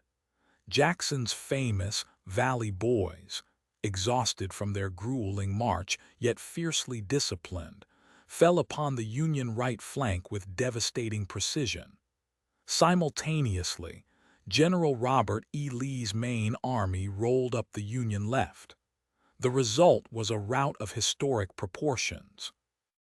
General Pope, attempting a last-ditch cavalry charge that disintegrated under the weight of Confederate volleys, was forced into a headlong retreat toward Washington, D.C. Thousands of Union soldiers abandoned their heavy artillery, and the morale of the volunteer army shattered completely. This defeat was not merely a tactical loss. It shattered the illusion that the war could be won quickly. The North realized with terrifying clarity that this was no longer a police action, but a prolonged, bloody struggle for survival. The news of the disaster reached President Abraham Lincoln in his office in the White House, transforming the atmosphere from one of cautious optimism to absolute panic. Lincoln's response was immediate, personal, and deeply emotional. He learned of the defeat on August 31, barely hours after the fighting ceased. In a state of shock, he reportedly retreated to his bedroom, unable to speak or eat for nearly 2 days, overwhelmed by the fear that the rebellion might have been saved for another generation. When he finally emerged to address his cabinet and the public, his demeanor was grave and somber. He acknowledged the gravity of the situation, admitting that the Union was on the brink of despair. "We have been beaten," he told his staff, "but we must not be crushed." However, Lincoln knew that military leadership had failed, and he was not hesitant to make his feelings known. He had already been considering the dismissal of General John Pope, and his resolve hardened following this second major defeat.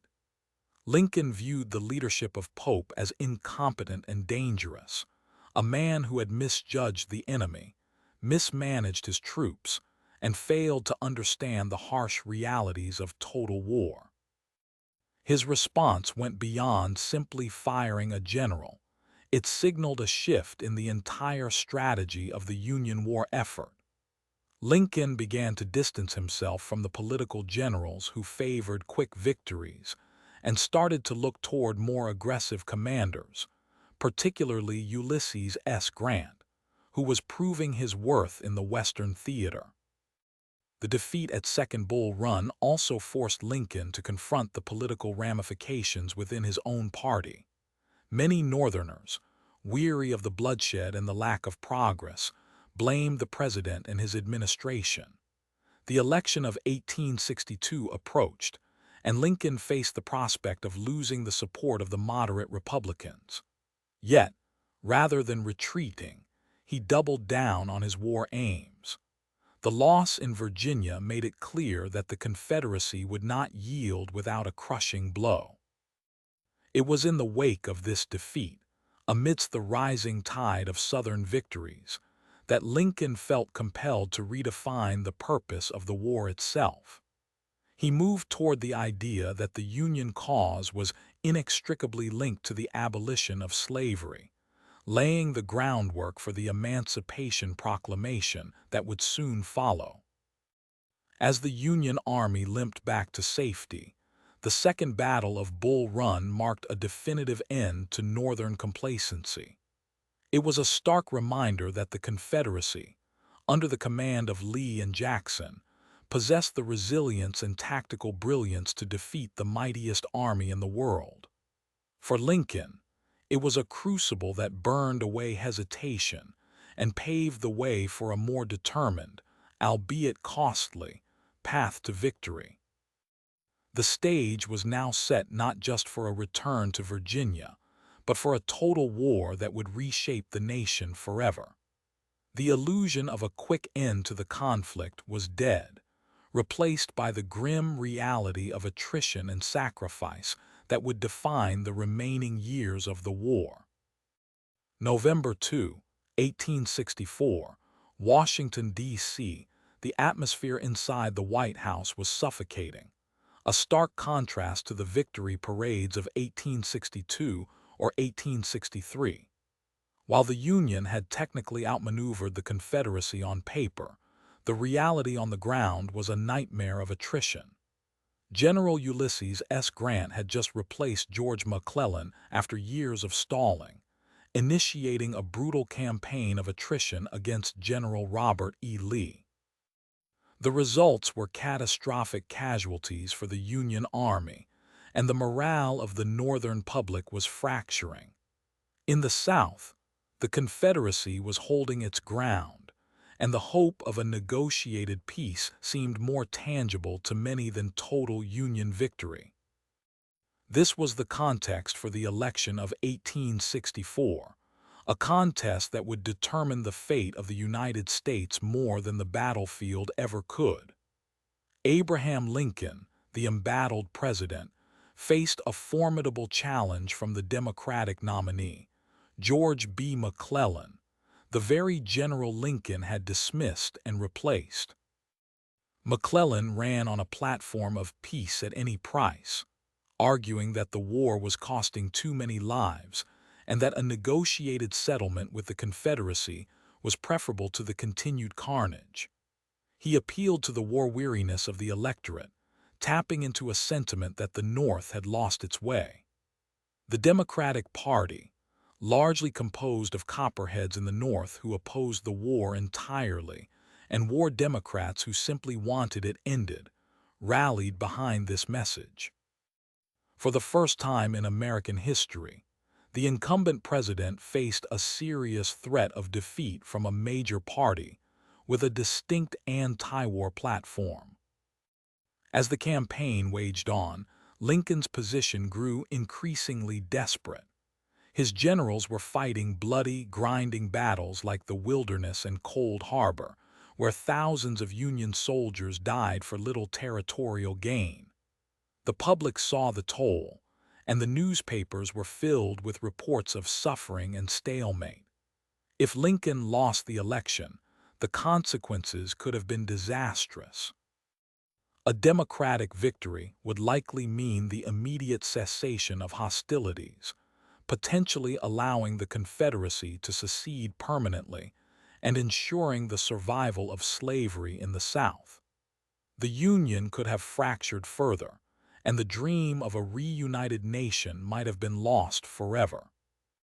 Lincoln, a man who had never sought the presidency and often expressed a desire to return to his farm in Illinois, threw himself into the campaign with a ferocity that shocked his friends and foes alike. He knew that the election was not merely a choice of leadership, but a choice of survival. He needed to reframe the narrative, shifting the focus from the immediate cost of war to the long-term necessity of preserving the Union and ending slavery. He traveled the country, giving speeches that were less about policy and more about the moral imperative of the moment.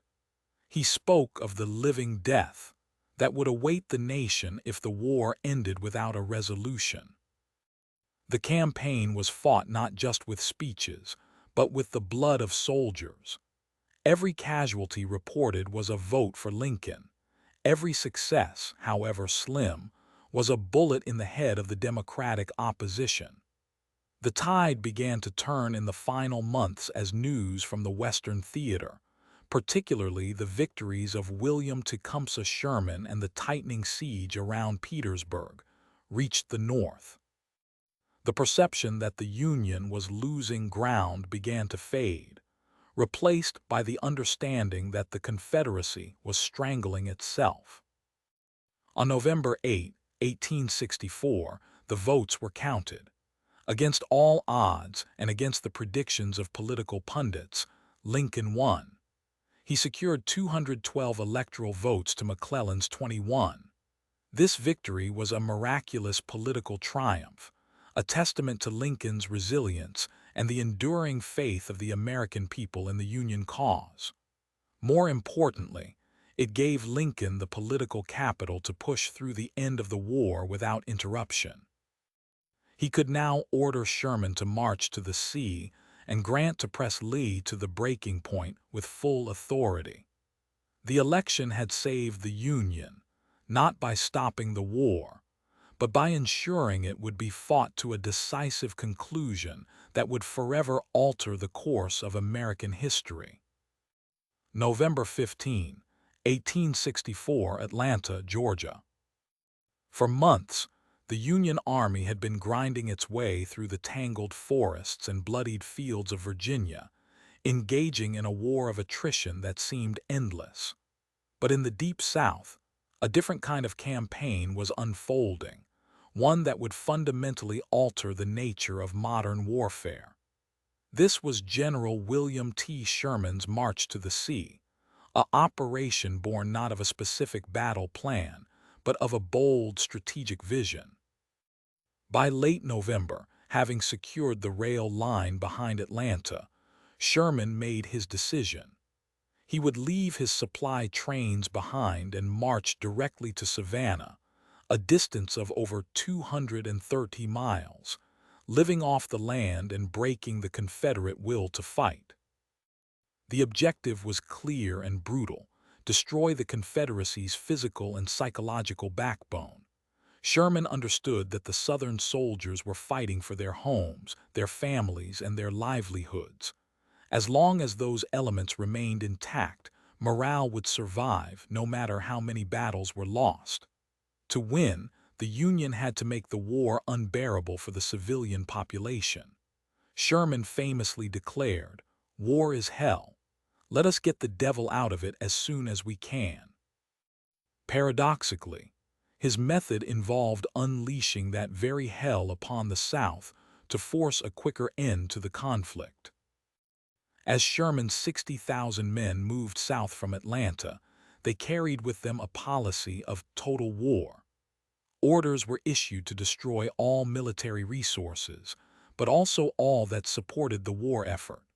Railroads were torn up and burned. Telegraph lines were cut to sever communication between Lee's Army of Northern Virginia and Richmond. Bridges were collapsed, and warehouses filled with cotton, food, and livestock were set ablaze. The landscape of Georgia, once lush and green, began to transform into a scorched wasteland. Fields were stripped bare of corn and grain. Barns were burned to the ground, leaving thousands of cattle and hogs to roam free, a grim testament to the destruction. The psychological impact on the Southern civilians was profound. For a people who had fought with a fierce sense of local pride and independence, seeing their homeland consumed by fire was a devastating blow.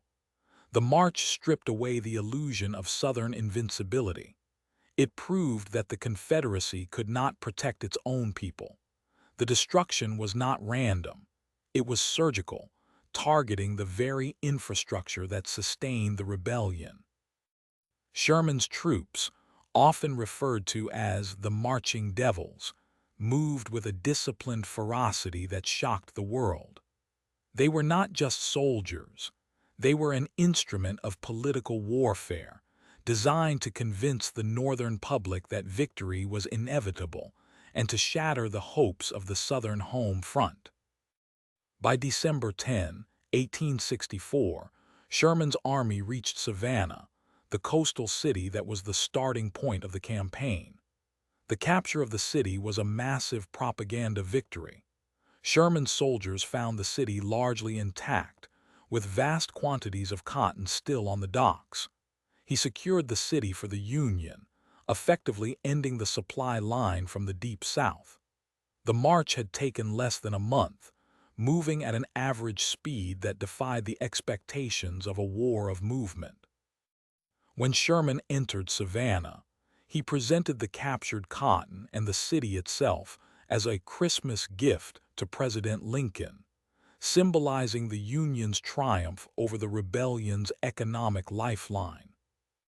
However, the true significance of the march to the sea lay beyond the maps and the statistics of destruction. It was a strategic masterpiece that demonstrated the power of morale over mere territory. Sherman had bypassed the Confederate armies entirely, striking directly at the heart of the South's spirit. The devastation of Georgia's backbone did not just weaken Lee's forces, it emboldened the North and exhausted the South. It paved the way for the final collapse of the Confederacy, proving that to defeat a nation, one must not only break its armies but also destroy the will of its people. As the smoke cleared over the burned fields of Georgia, the path to the final surrender had been laid, clearing the way for the end of the Civil War. May 5, 1864, Wilderness, Virginia. The mist clings to the dense undergrowth of the Virginia pine barrens, hiding a landscape that would become the graveyard of Confederate momentum. For years, the Union Army had fought a defensive war, clinging to its borders and waiting for the Confederacy to break. Now, under the command of Ulysses S. Grant, that strategy has vanished. No longer the cautious politician of the West or the indecisive general who shrank from Richmond, Grant is totalizing the conflict. His objective is no longer just to capture territory or cities. It is to destroy the Army of Northern Virginia, regardless of the cost in blood. Lee, commanding a smaller, more experienced force, finds himself trapped in a claustrophobic war of movement. Grant's genius lies in his refusal to retreat. While previous commanders would pull back to regroup or seek a tactical advantage, Grant pushes forward, absorbing defeats and immediately launching new assaults. In the wilderness, this philosophy bites hard. The dense woods negate the Union's numerical advantage, turning the battlefield into a chaotic meat grinder where corps are decimated and commanders are cut down. Yet, Grant does not yield. He realizes that the South's ability to wage war depends entirely on its manpower and its infrastructure. By grinding Lee down, he hopes to exhaust the Confederacy faster than it can recruit or repair. The march continues relentlessly. By late May, the Army of the Potomac reaches Spotsylvania Courthouse, where Grant attacks the notorious Mule Shoe salient.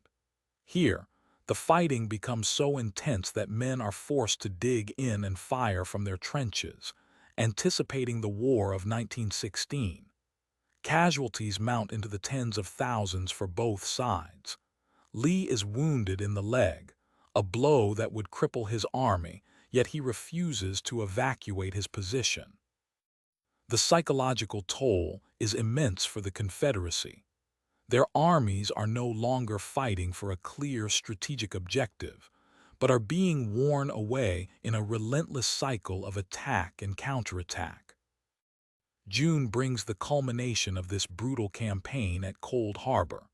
Grant, unaware that Lee has fortified a strong position with deep trenches, orders a frontal assault across open ground. It is a disaster of the highest order. Within minutes, the Union advance is halted, and thousands are mown down by Confederate rifle fire. The Union suffers more than 7,000 casualties in a single day, a staggering price for a failed tactical maneuver. Yet, even in this moment of strategic failure, Grant's resolve does not waver. He does not retreat to wait for reinforcements or a better opportunity. He orders a slow, methodical withdrawal to the James River, setting the stage for the next phase of his campaign. This period from May to June 1864 marks a fundamental shift in the nature of the Civil War. The romantic notion of decisive battles leading to quick victories is dead. The war has become a contest of industrial capacity and human endurance. Grant's strategy of attrition forces Lee into a corner where every engagement drains his resources further. While the battles in the Wilderness and at Cold Harbor are tactically costly for the Union, they are strategically catastrophic for the Confederacy. Lee's army, already stretched thin, is now reduced to a fraction of its former strength, its morale shattered by the constant pressure and the sheer volume of loss. By the time the Union Army reaches the James River, the momentum has irrevocably shifted. The South can no longer dictate the terms of the conflict. Grant has succeeded in his primary goal. He has tied down Lee's entire army against him, preventing Lee from launching any offensive operations into Union territory. The stage is now set for the final siege at Petersburg, where the grinding nature of attrition will finally strangle the Confederacy's ability to fight. The Wilderness to Cold Harbor may have been a slaughterhouse, but it was the necessary crucible in which the Union forged its victory. The war was no longer about saving the Union. It was about breaking the South's will, and Grant had finally found the hammer strong enough to do the job. May 4, 1864, Shenandoah Valley, Virginia. The mud here was not merely a condition of the weather. It was the weapon of the hour, a thick, sucking slurry that turned the landscape into a labyrinth of death.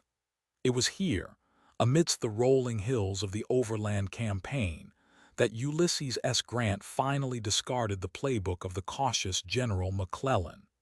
He had no intention of merely threatening Richmond. He intended to crush the Confederate army through sheer, unyielding attrition.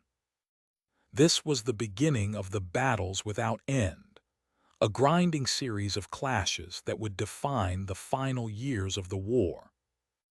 2 days later, the campaign hit its first major wall at the Battle of the Wilderness. For 3 bloody days, the dense oak timber of the Wilderness erased the maps drawn by both generals. In the darkness, armies collided without seeing the enemy, charging blindly into fog and foliage. It was chaotic, brutal, and inconclusive, yet it marked a psychological turning point. While Robert E. Lee suffered heavy casualties, he refused to retreat, driven by a desperate need to preserve his army. But Grant, too, refused to retreat. He realized that the open fields of Virginia offered Lee the tactical advantages he craved. So, Grant turned left, forcing the Confederates into a death trap of his own making. This maneuver led directly to Spotsylvania Courthouse on May 12, 1864. The town, with its sprawling courthouse square and surrounding orchards, became the focal point of a slaughter that would become legendary. The fighting was so intense that the ground around the courthouse was churned into a quagmire of mud and bone. The climax of this engagement came on the morning of May 12, when Union Major General William P. Baldy Smith led his division against the infamous Mule Shoe salient, a massive protrusion in the Confederate line shaped like a horseshoe. The assault was a nightmare. Waves of Union troops surged forward only to be cut down by a hail of musket balls and canister shot. The fighting grew so close that officers struggled to distinguish friend from foe, leading to tragic incidents where soldiers killed their own comrades in the melee. Amidst this carnage, Major General Joshua Chamberlain's brigade reached the apex of the salient. There, they met General Richard S. Ewell's men. Chamberlain's men, exhausted and bleeding, fought hand-to-hand with bayonets. In a moment of supreme desperation, they formed a death square, a tactical formation designed to absorb shock and counterattack. For an hour, the Union line held, repelling a ferocious Confederate assault that threatened to collapse the entire Union flank. The Mule Shoe was secured, but the cost was staggering. Thousands lay dead or wounded on that field, a testament to the futility of frontal assaults against entrenched defenders. In the chaos of these relentless battles, a shadow fell over the Union command at the Battle of Yellow Tavern on May 11, 1864. While the main armies clashed, a smaller cavalry engagement occurred near the tavern.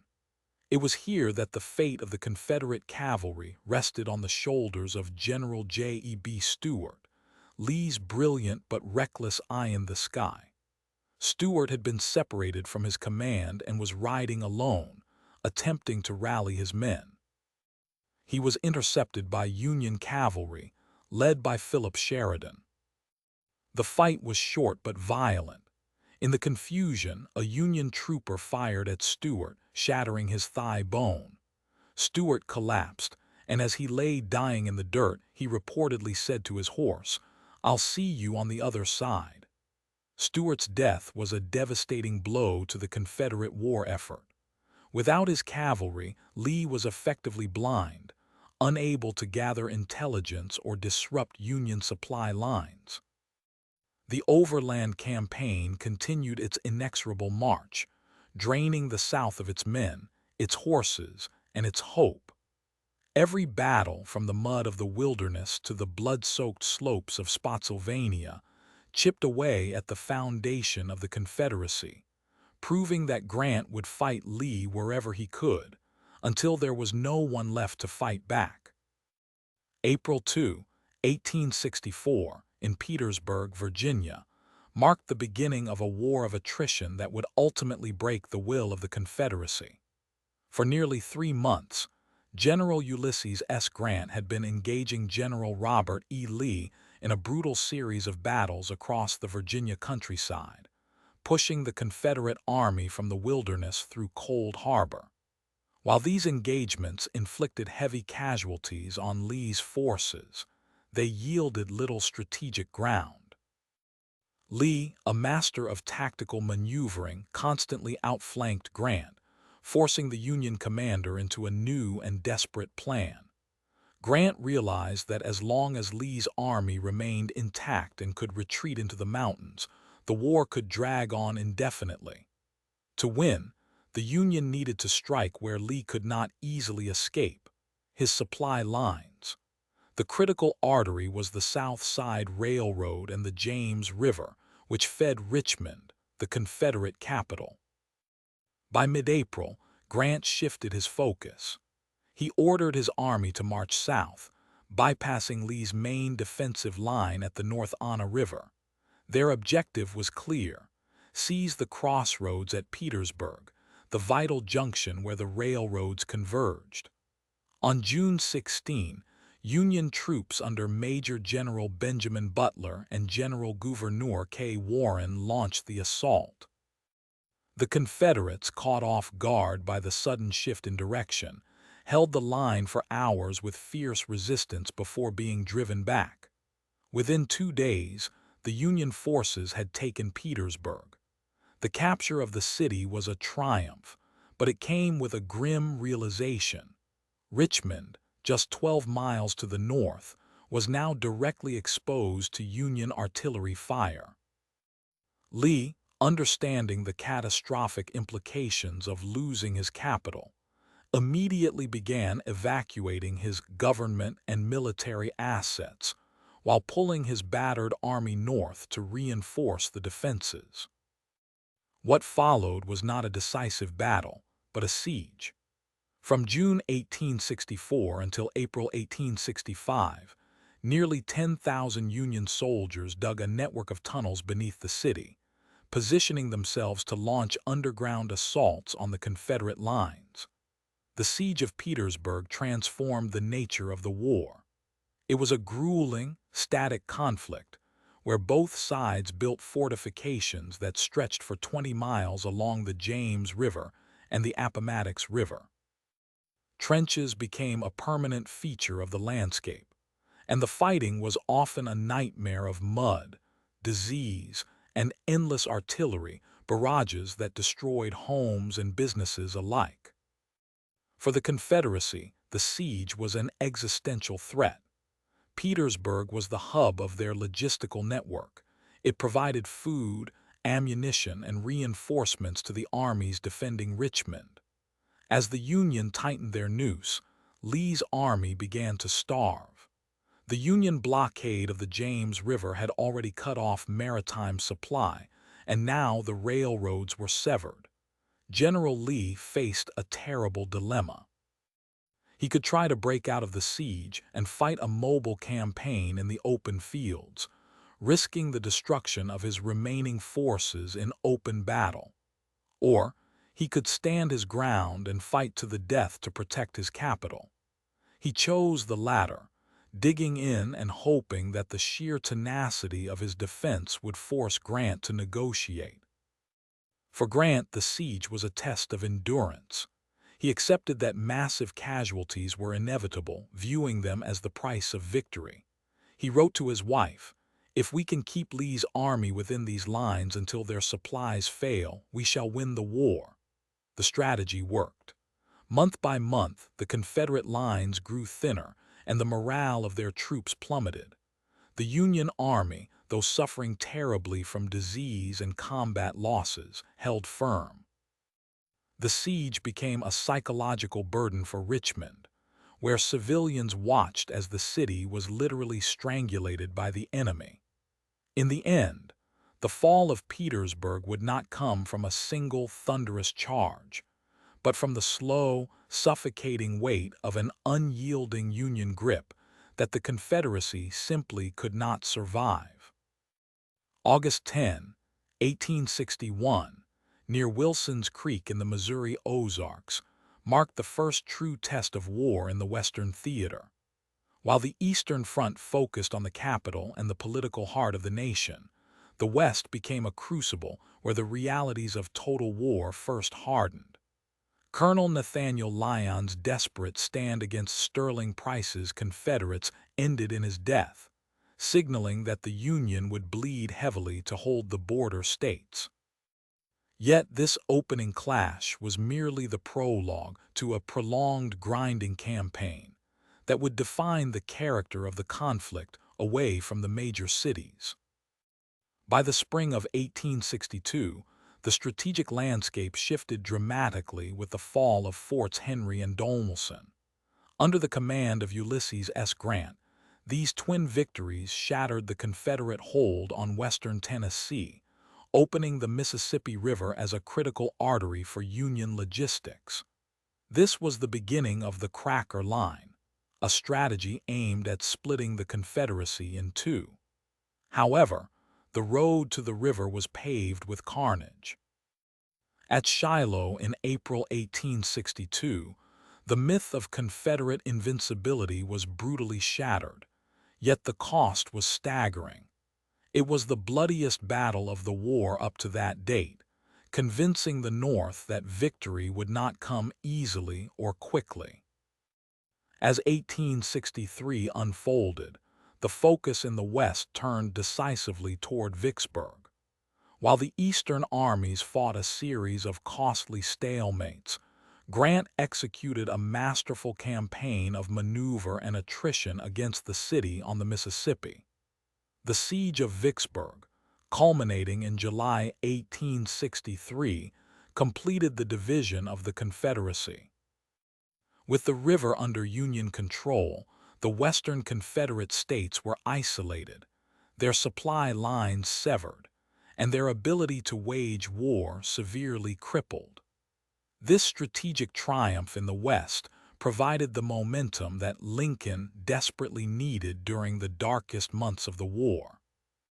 Following the Mississippi Campaign, the Western theater expanded into the Deep South, where the fluidity of the terrain offered new theaters of operation.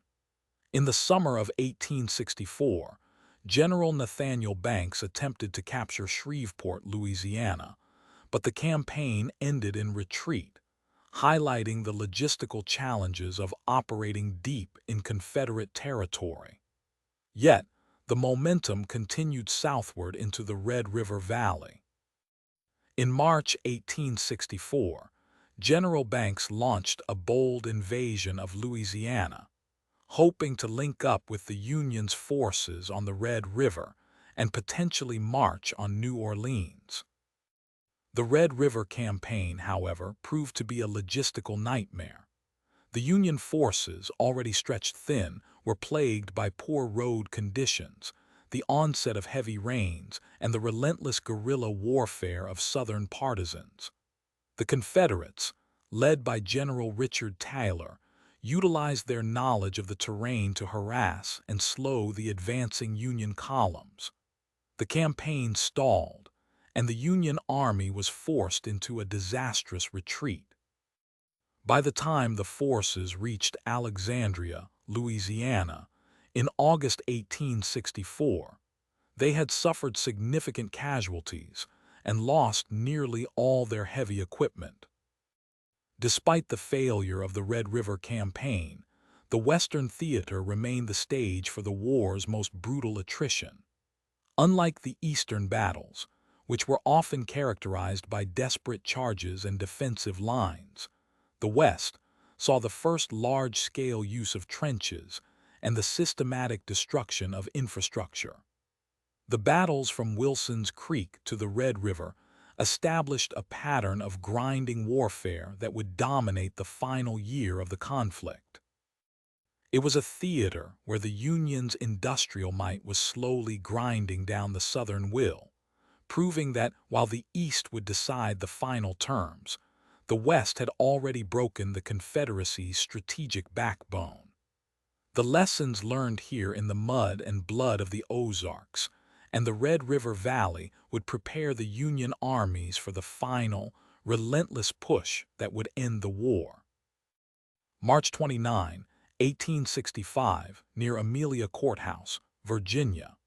The air is thick with the scent of damp earth and unwashed men as Union forces, led by Ulysses S. Grant, push northward in a relentless drive that leaves no room for escape.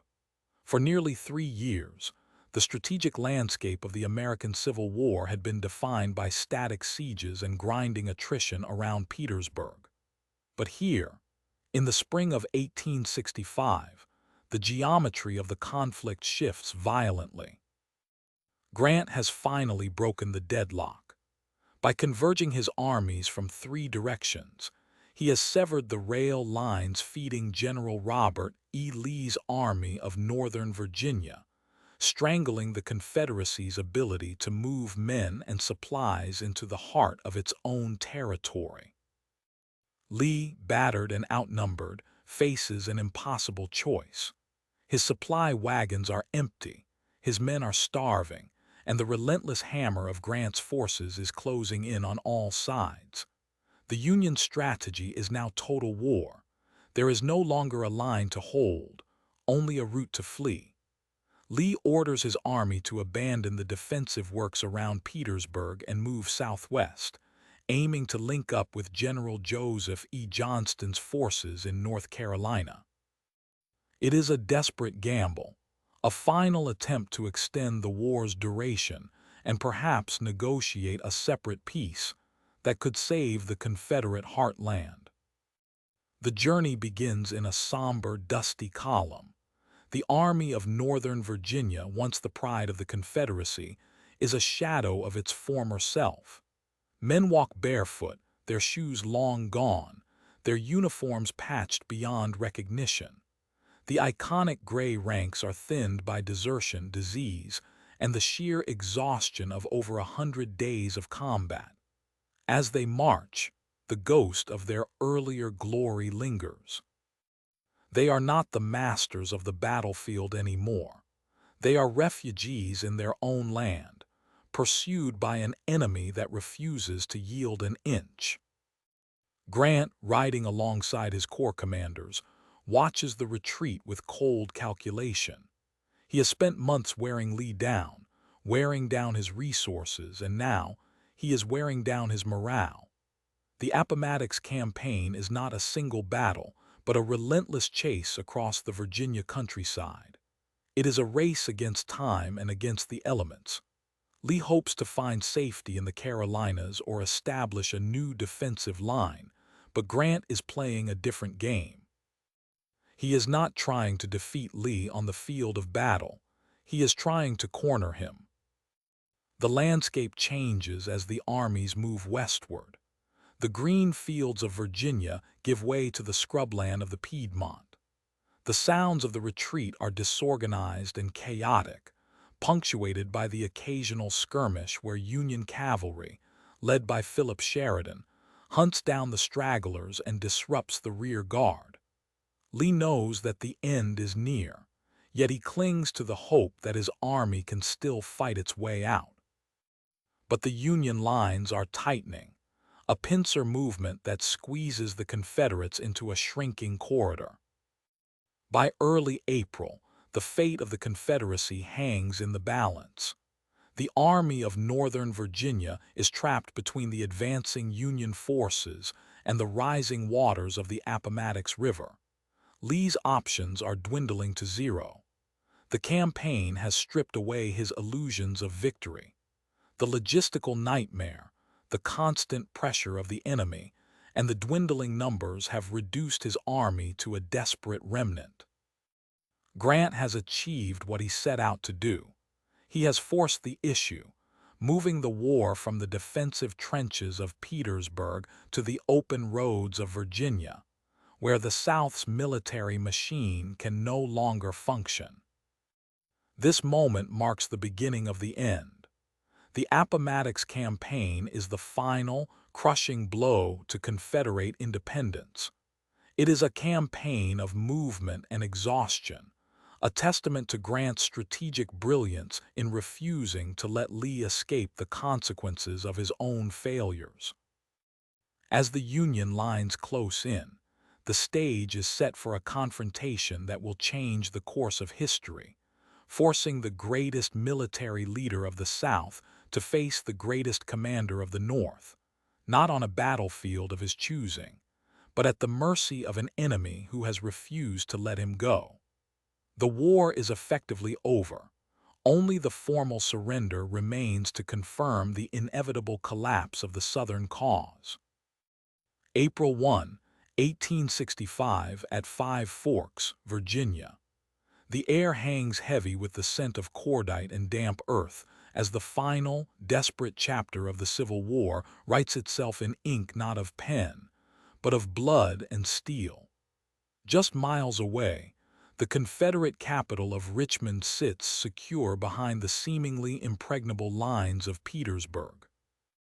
But General Ulysses S. Grant, having spent months grinding Robert E. Lee's army against a wall of flesh, knows that the true fortress is not the city itself, but the network of trenches protecting it.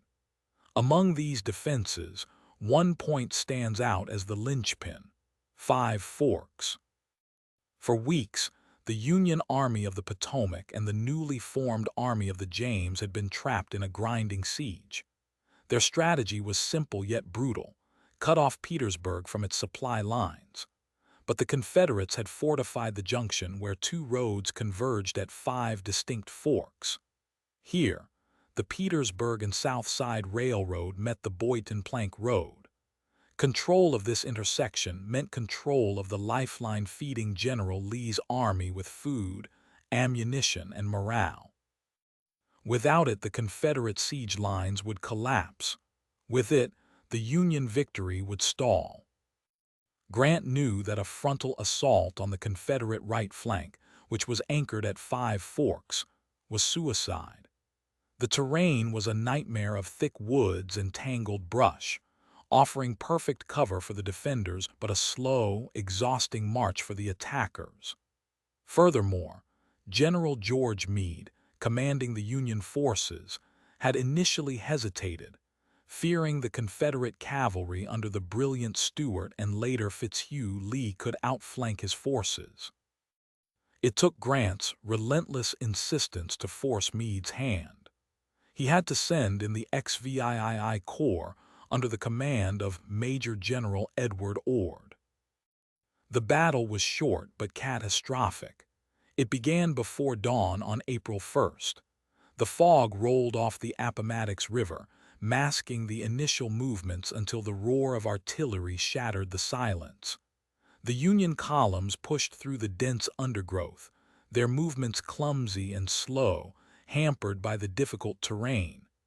Meanwhile, the Confederate response was swift and fierce. General John B. Gordon, leading the assault on the Union right, clashed with Union cavalry under the command of General George Armstrong Custer. The fighting was a chaotic melee of saber and rifle, a dance of death that left hundreds dead on both sides within minutes. But the true horror of Five Forks was not the cavalry clash. It was the infantry breakthrough. As the Union infantry finally pushed through the tree line, they met the rear guard of the Confederate line. The defenders, exhausted and demoralized, could not hold. The Union artillery, which had been silent for days, erupted into a devastating bombardment. Within hours, the Confederate left flank was severed. General Gordon was forced to retreat, leaving behind a trail of the dead and the dying. The road to Petersburg was open. The significance of Five Forks cannot be overstated. Its loss meant that the Confederate army was no longer just besieged, it was cut off. The railroad that fed Richmond was now a highway for Grant's advancing armies. Lee, realizing the gravity of the situation, attempted a desperate counterattack on the Union left, hoping to buy time or force a Union withdrawal. But the damage was done. The psychological blow was immediate. The Confederate line was broken, and the spirit of the Army of Northern Virginia was shattered. By the evening of April 1st, the battle was over. The Union victory was total, achieved with a fraction of the casualties Grant had feared. Five Forks was no longer just a crossroads. It was the key that unlocked the door to Richmond. It was the catalyst that would force Lee to abandon the trenches, the capital, and the dream of a Southern empire. As the sun set on Five Forks, illuminating the smoke-filled fields, it signaled the end of a long struggle. The path to Appomattox Courthouse had been cleared, and the collapse of the Confederacy was now inevitable. The battle had transformed the war from a stalemate of attrition into a final, decisive march toward freedom. April 2, 1865, Petersburg, Virginia. The air hangs heavy with the scent of wet earth and unwashed bodies, a thick fog of smoke obscuring the sun above the crumbling earthworks of the siege of Petersburg. For nearly 10 months, this city had been the lifeblood of the Confederacy, the indispensable railroad hub that fed the army of Lee and Richmond alike. But today, the grip on that lifeline is snapping. Union forces, under the relentless hammer of General Ulysses S. Grant and the tactical brilliance of General Philip Sheridan, have finally shattered the Confederate defenses at Five Forks. With the southern flank of the Petersburg line exposed and the critical supply routes severed, the strategy of attrition has culminated in a catastrophic collapse. The earthworks that once seemed impregnable are now crumbling under the weight of overwhelming Union cavalry and infantry, turning the landscape into a chaotic melee of retreating soldiers and abandoned cannons. By April 3, the situation has become untenable for the Confederacy. The loss of Five Forks means that Petersburg is no longer defensible. It is a sitting duck. The Confederate command realizes that holding this fortress city is no longer a matter of military strategy, but of delaying the inevitable. As Union troops pour through the breach in the lines, the fires of the Confederate retreat begin to spread. The city, once a bustling industrial center, descends into disorder. Soldiers abandon their posts, their morale evaporating as the realization sets in that the war is effectively over. The railroads, the arteries that sustain the Confederate war machine, are now choking off their own capital. The strategic imperative shifts from defense to a desperate, chaotic withdrawal. The order is given. Richmond must fall, and with it, the illusion of Confederate survival. As the Union advance becomes a reality, the capital city of Richmond begins its frantic evacuation. On April 1, President Jefferson Davis and his cabinet had already begun the journey south, fleeing the impending storm. By the time the Union Army of the Potomac breaks through the Petersburg lines, Richmond is in a state of near abandonment. The city's government buildings stand silent as their leaders scatter. The scene is one of profound disarray. Horses are stolen from stables for food, supplies are looted, and civilians are forced to flee in a stampede toward the train yards. The capital that once symbolized the sovereignty of the Southern nation is now a ghost town, its streets echoing with the sounds of confusion rather than the cheers of victory. The fall of Petersburg on April 2 marks the psychological breaking point for the South. It is not merely a loss of terrain. It is the severing of the connection between the army and its political heart. As Union soldiers march into the vacated streets, they find a city stripped bare, its industrial capacity rendered useless by the retreat. The Confederate leadership, knowing that their army is trapped and their supply lines cut, makes the fateful decision to abandon the city entirely. The evacuation of Richmond is a hurried and disorganized affair, a stark contrast to the pomp and circumstance that once defined it as the capital of a nation. The smokestacks of factories remain standing, silent monuments to a cause that has already lost its momentum. By the time the Union flag flies over the unfinished Capitol dome on April 3, the Confederacy is effectively dead. The fall of Petersburg and the subsequent flight from Richmond signal the end of the war as a viable conflict. The strategic depth of the South has been exhausted, and the will to resist has crumbled under the weight of continuous defeat. The capital fleeing its foundations mirrors the disintegration of the Southern Union itself. As the dust settles over the ruins of Petersburg and the empty streets of Richmond, the stage is set for the final, historic chapters that will follow in the days and weeks ahead. But the momentum is undeniably with the Union. The dream of an independent Confederacy is evaporating, replaced by the grim reality of surrender and the long, difficult road to Reconstruction. February 1865, Fayetteville, North Carolina. The roar of the Carolinas campaign had already shattered the myth of the impregnable Southern heartland. While General Ulysses S. Grant and his armies were grinding down Robert E. Lee in a bloody siege in Virginia, William Tecumseh Sherman was executing a parallel, devastating stroke deep in the Confederacy's rear. By late February, Sherman's forces had crossed into South Carolina, sowing a path of total destruction that would serve as the grim prelude to his final chase. The landscape, once lush and defiant, was now a testament to a war philosophy that refused to spare a single tree or barn. As March 1865 dawned, Sherman's main body advanced northward through South Carolina toward Raleigh, while a secondary column, led by Gen. Henry W. Slocum, drove through Georgia and into the Carolinas. The strategy was clear: destroy the enemy's capacity to fight. It was not merely about capturing territory.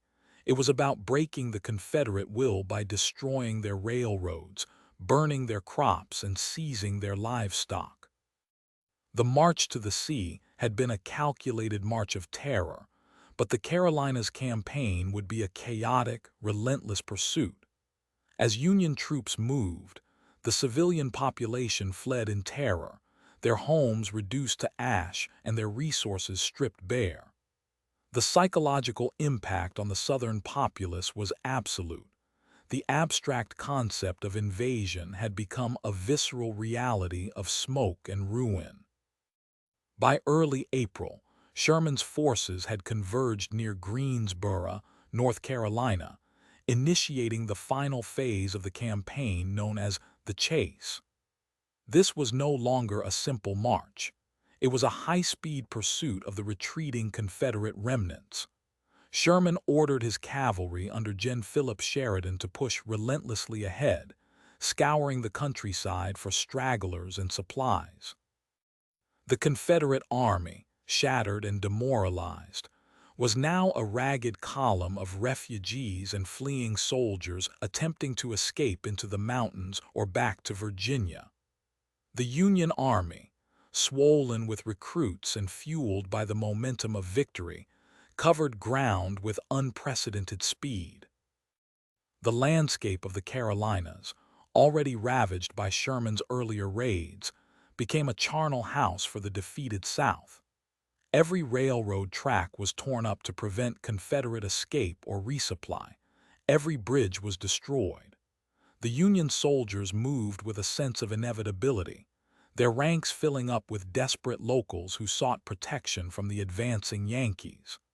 In this final chase, the distinction between military target and civilian infrastructure blurred completely. The Carolinas, a region that had suffered the first and most brutal onslaught of the war, now bore the brunt of the final, crushing blow. The sound of gunfire was no longer the rhythmic exchange of tactical battles, but the sporadic, panicked shots of a collapsing army. As the weeks dragged into late April, the Confederate line began to fracture irreparably. The remnants of Joseph Johnston's army, having survived the carnage of battles in North Carolina, were driven back toward the coast. Sherman, ever the strategist of attrition, refused to let them regroup. He applied pressure from multiple angles, forcing Johnston into a desperate retreat that led directly into the arms of Union cavalry. The chase was a masterclass in psychological warfare. The South realized that their army was not just being defeated in battle, but hunted to extinction. The once proud Confederate battalions dissolved into small groups, scattered and leaderless, fleeing toward the Appomattox River. This relentless pursuit in the Carolinas was the final nail in the coffin of the Confederacy.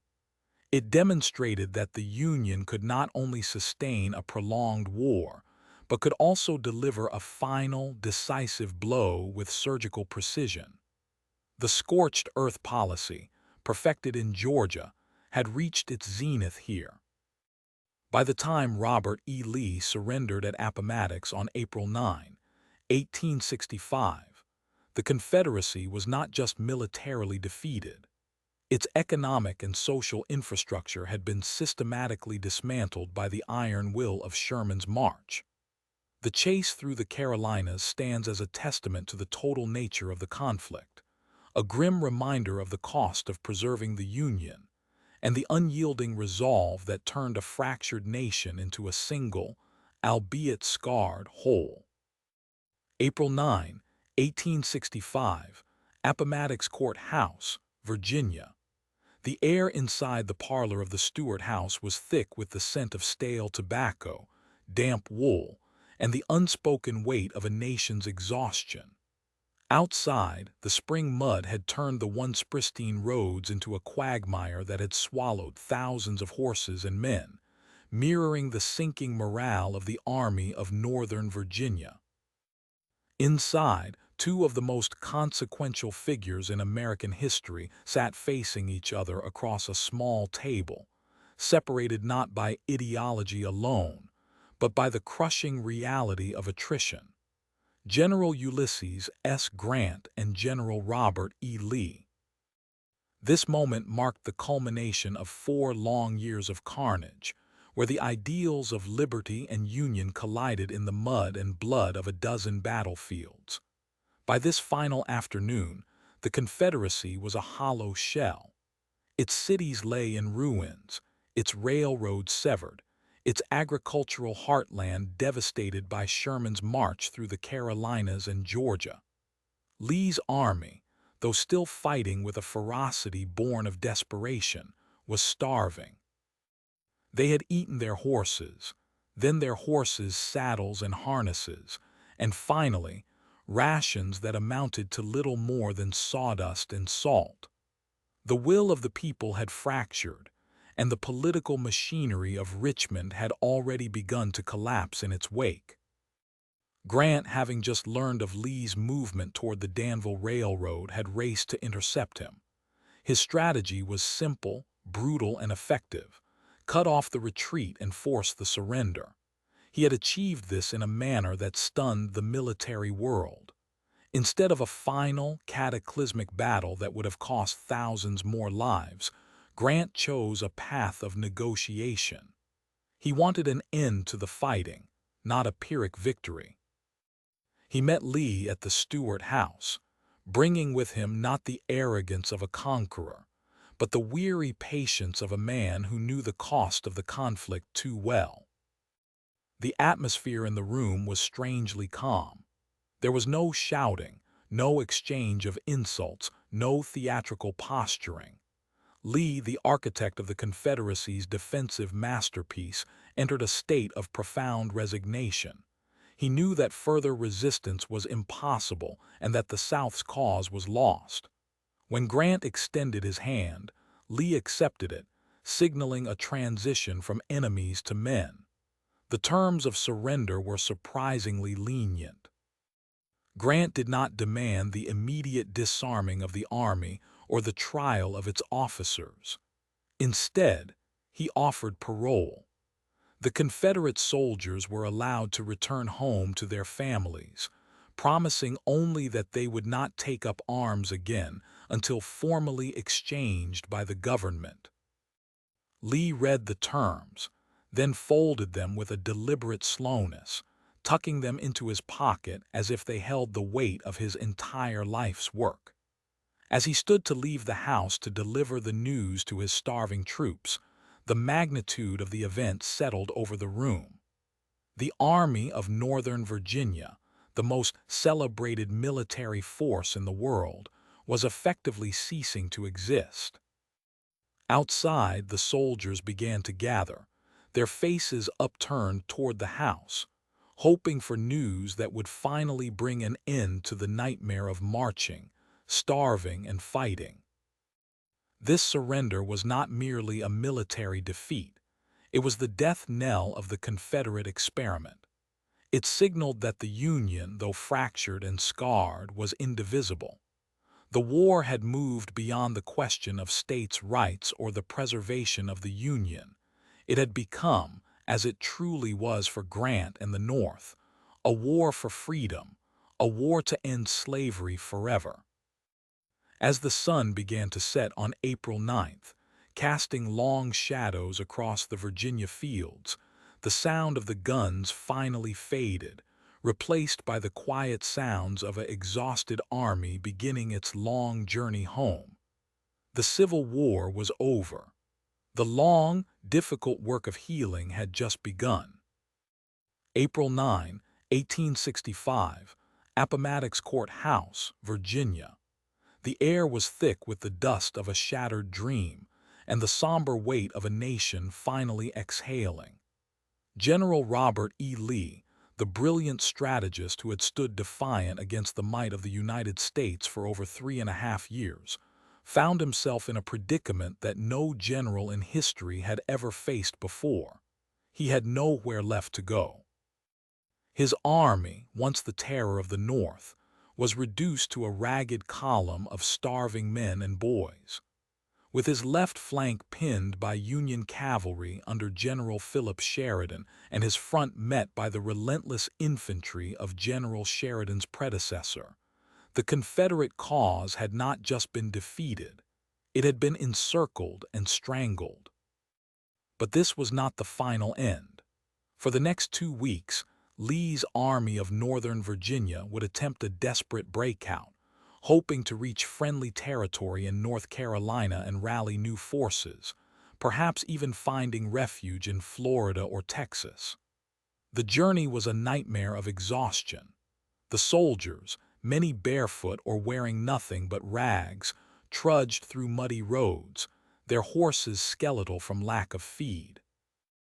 As they pushed eastward, the Confederacy's remaining industrial centers fell into Union hands, cutting off any supply lines that might have sustained a prolonged resistance. The dream of a Confederate independence movement shifting to the Deep South began to crumble under the sheer logistical impossibility of maintaining an army without railroads or food. Simultaneously, while Lee's men were marching east, the war raged furiously in the Deep South, where the spirit of resistance, though wounded, still burned fiercely. In Texas and Arkansas, Confederate guerrillas known as Partisans of the Hills launched raids on supply trains and Union outposts, refusing to surrender their freedom even as the formal armies dissolved. In Georgia, the legendary Nathan B. Forrest led his cavalry in a series of bold charges, attempting to disrupt Union movements in the Trans-Mississippi Theater. These battles were smaller in scale than Gettysburg or Vicksburg, but they were crucial in the psychological sense. They represented the refusal of the Southern people to accept the loss of their way of life. However, the Union counteroffensives were overwhelming. The capture of Shreveport and the systematic dismantling of Confederate infrastructure ensured that these isolated pockets of resistance could not reconstitute a viable army. The atmosphere in the Deep South was one of eerie quiet punctuated by the sounds of capture and surrender. The last battle of the Civil War in the Deep South occurred in Florida in May 1865, marking the literal end of organized armed conflict in the region. But the true climax of the entire conflict remained in Virginia, where the fate of the Confederacy rested on a single handshake. Lee's last stand at Appomattox Courthouse was not a battle of cannons and rifles, but a battle of wills. When Lee sent a courier to Grant, the Confederate general hoped for a chance to fight his way out, but Grant, operating under orders from Lincoln and Sherman to bring the war to a swift end, refused any terms other than unconditional surrender. On that fateful afternoon of April 9, the two generals met on the porch of the McLean house. The scene, immortalized in history, was one of profound dignity. Despite the devastation of his army, Lee wore his uniform with pride, while Grant, having just been elected president-elect, offered terms of peace that allowed the soldiers of the South to go home to their families. The surrender was not just the end of a war, it was the closing of a chapter that had divided a nation. As the flags were lowered and the weapons laid down, the Deep South's resistance was officially silenced. The roar of cannons had faded, replaced by the solemn realization that the experiment of the United States, however fractured, had survived. The road to healing would be long, fraught with violence and the slow, painful process of reconstruction, but the war was over. The age of the Confederacy had ended at the courthouse steps, leaving a scarred but unified land to begin the arduous task of becoming whole again. April 14, 1865, Ford's Theater, Washington, D.C. The air inside the theater is thick with the scent of popcorn, oil paint, and the hushed anticipation of a Saturday evening crowd. President Abraham Lincoln, weary from months of relentless campaigning and the crushing weight of command, sits in the box with his wife, Mary. He has just witnessed the triumph of Union forces, the capture of Richmond, and the looming surrender of Robert E. Lee. Yet in the dim light of the theater, the shadow of a nation barely holding itself together looms large. It is here, watching the drama of our American cousin Asterisk, that John Wilkes Booth, a Confederate sympathizer and actor, leaps from the presidential box. With a single, sharp gunshot, the man who had saved the Union falls silent. Booth, shouting "Sic semper tyrannis," escapes into the darkness, but the silence that follows in the theater is deafening. This moment marks a tragic punctuation mark in the story of the Civil War, transforming a hard-fought victory into a national nightmare. 4 days later, on April 15, the news of Lincoln's death rippled through the Capitol and out to the war-torn states like a shockwave. The war was not officially over, but the moral and emotional momentum that had sustained the North for 4 years seemed to fracture instantly. Booth did not stop at killing the president. As part of a broader conspiracy, his co-conspirator, Lewis Powell, attempted to assassinate Vice President Andrew Johnson, and George Atzerodt was sent to kill Secretary of State William Seward. Seward survived, though he lay bleeding for weeks, a fragile reminder that the enemy was still active even as the armies marched toward surrender. The assassination cast a long, dark shadow over the final days of the conflict, turning what should have been a celebration of unity into a somber reflection on the fragility of democracy. As the news of Lincoln's death reached General Ulysses S. Grant in Virginia, the atmosphere shifted from one of cautious optimism to grim determination. Grant had been preparing to meet Robert E. Lee at Appomattox Courthouse to negotiate terms of surrender. The mood was somber. Many in the Union leadership felt that the loss of Lincoln, who had been the unifying force behind the war effort, might destabilize the peace process. However, Lee's army was already on the brink of collapse. The fall of Petersburg on April 2 had severed the Confederate supply lines, and the city itself was burning. Lee knew that further resistance was futile. On April 9, 1865, at a small farmhouse in the rolling hills of Virginia, the two greatest generals of the war met to end the fighting. It was a poignant scene. Lee, his uniform in rags, with a broken saddle and a horse that could barely stand, approached Grant, who sat in his tent in full dress uniform. With the weight of the assassination hanging over them, Lee laid down his sword, effectively ending the war. Yet the sudden peace was an illusion. While the guns fell silent in the east, the true cost of Lincoln's death began to unfold. The immediate aftermath was a mix of wild celebration and deep mourning. In the North, cities held massive mourning services, flags were draped in black, and the streets filled with weeping crowds. The assassination galvanized the public against any notion of a weak peace or lenient treatment of the South, inadvertently setting the stage for the radical measures that would come during Reconstruction.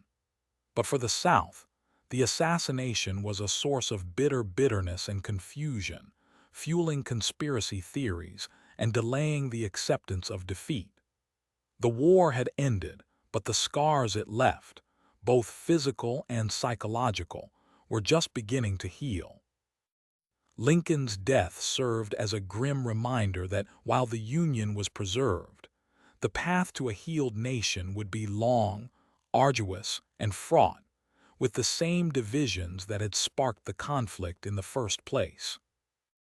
April 9, 1865, Appomattox Court House, Virginia.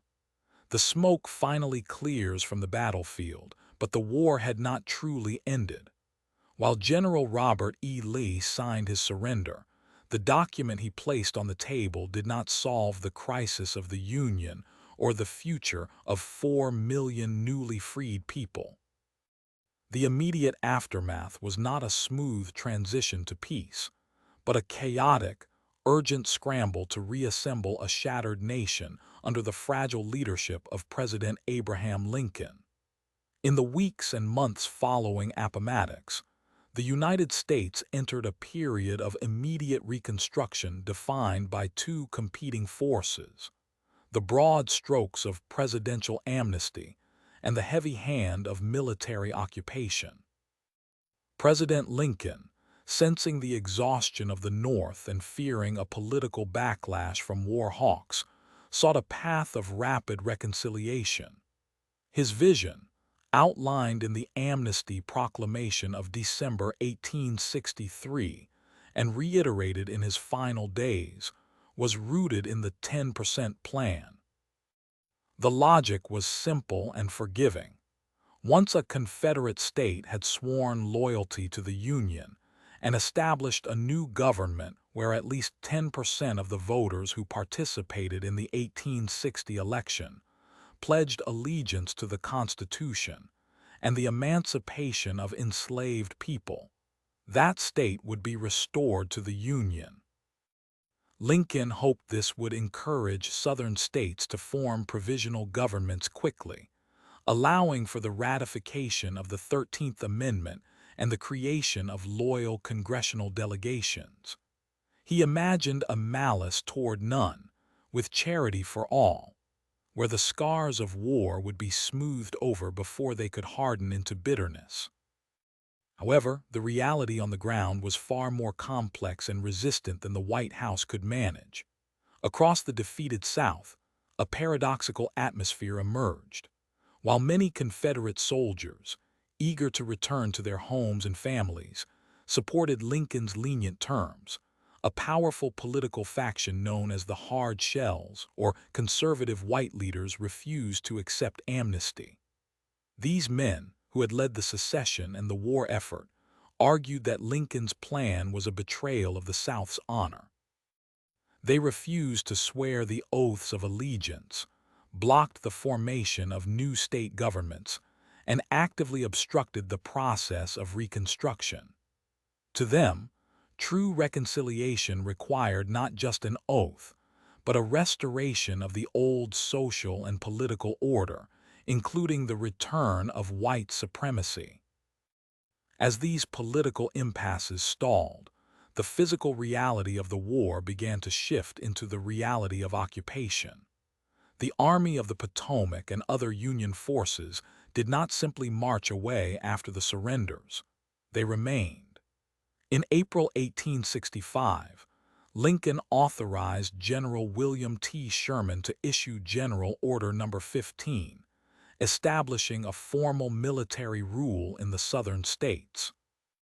This order mandated that the Union Army would occupy the entire South, dividing the region into military districts. Governors and officials in these districts were required to swear an oath of loyalty to the Constitution, acknowledging the abolition of slavery as a condition of their office. This military presence created a tense new dynamic. For the first time, the freedmen were not just subjects of the war but citizens with a stake in the outcome of the peace. Yet, the presidential amnesty plan, by focusing almost exclusively on white male voters, largely ignored the rights and needs of the formerly enslaved. Lincoln's vision prioritized the preservation of the Union above all else, often at the expense of deep social justice.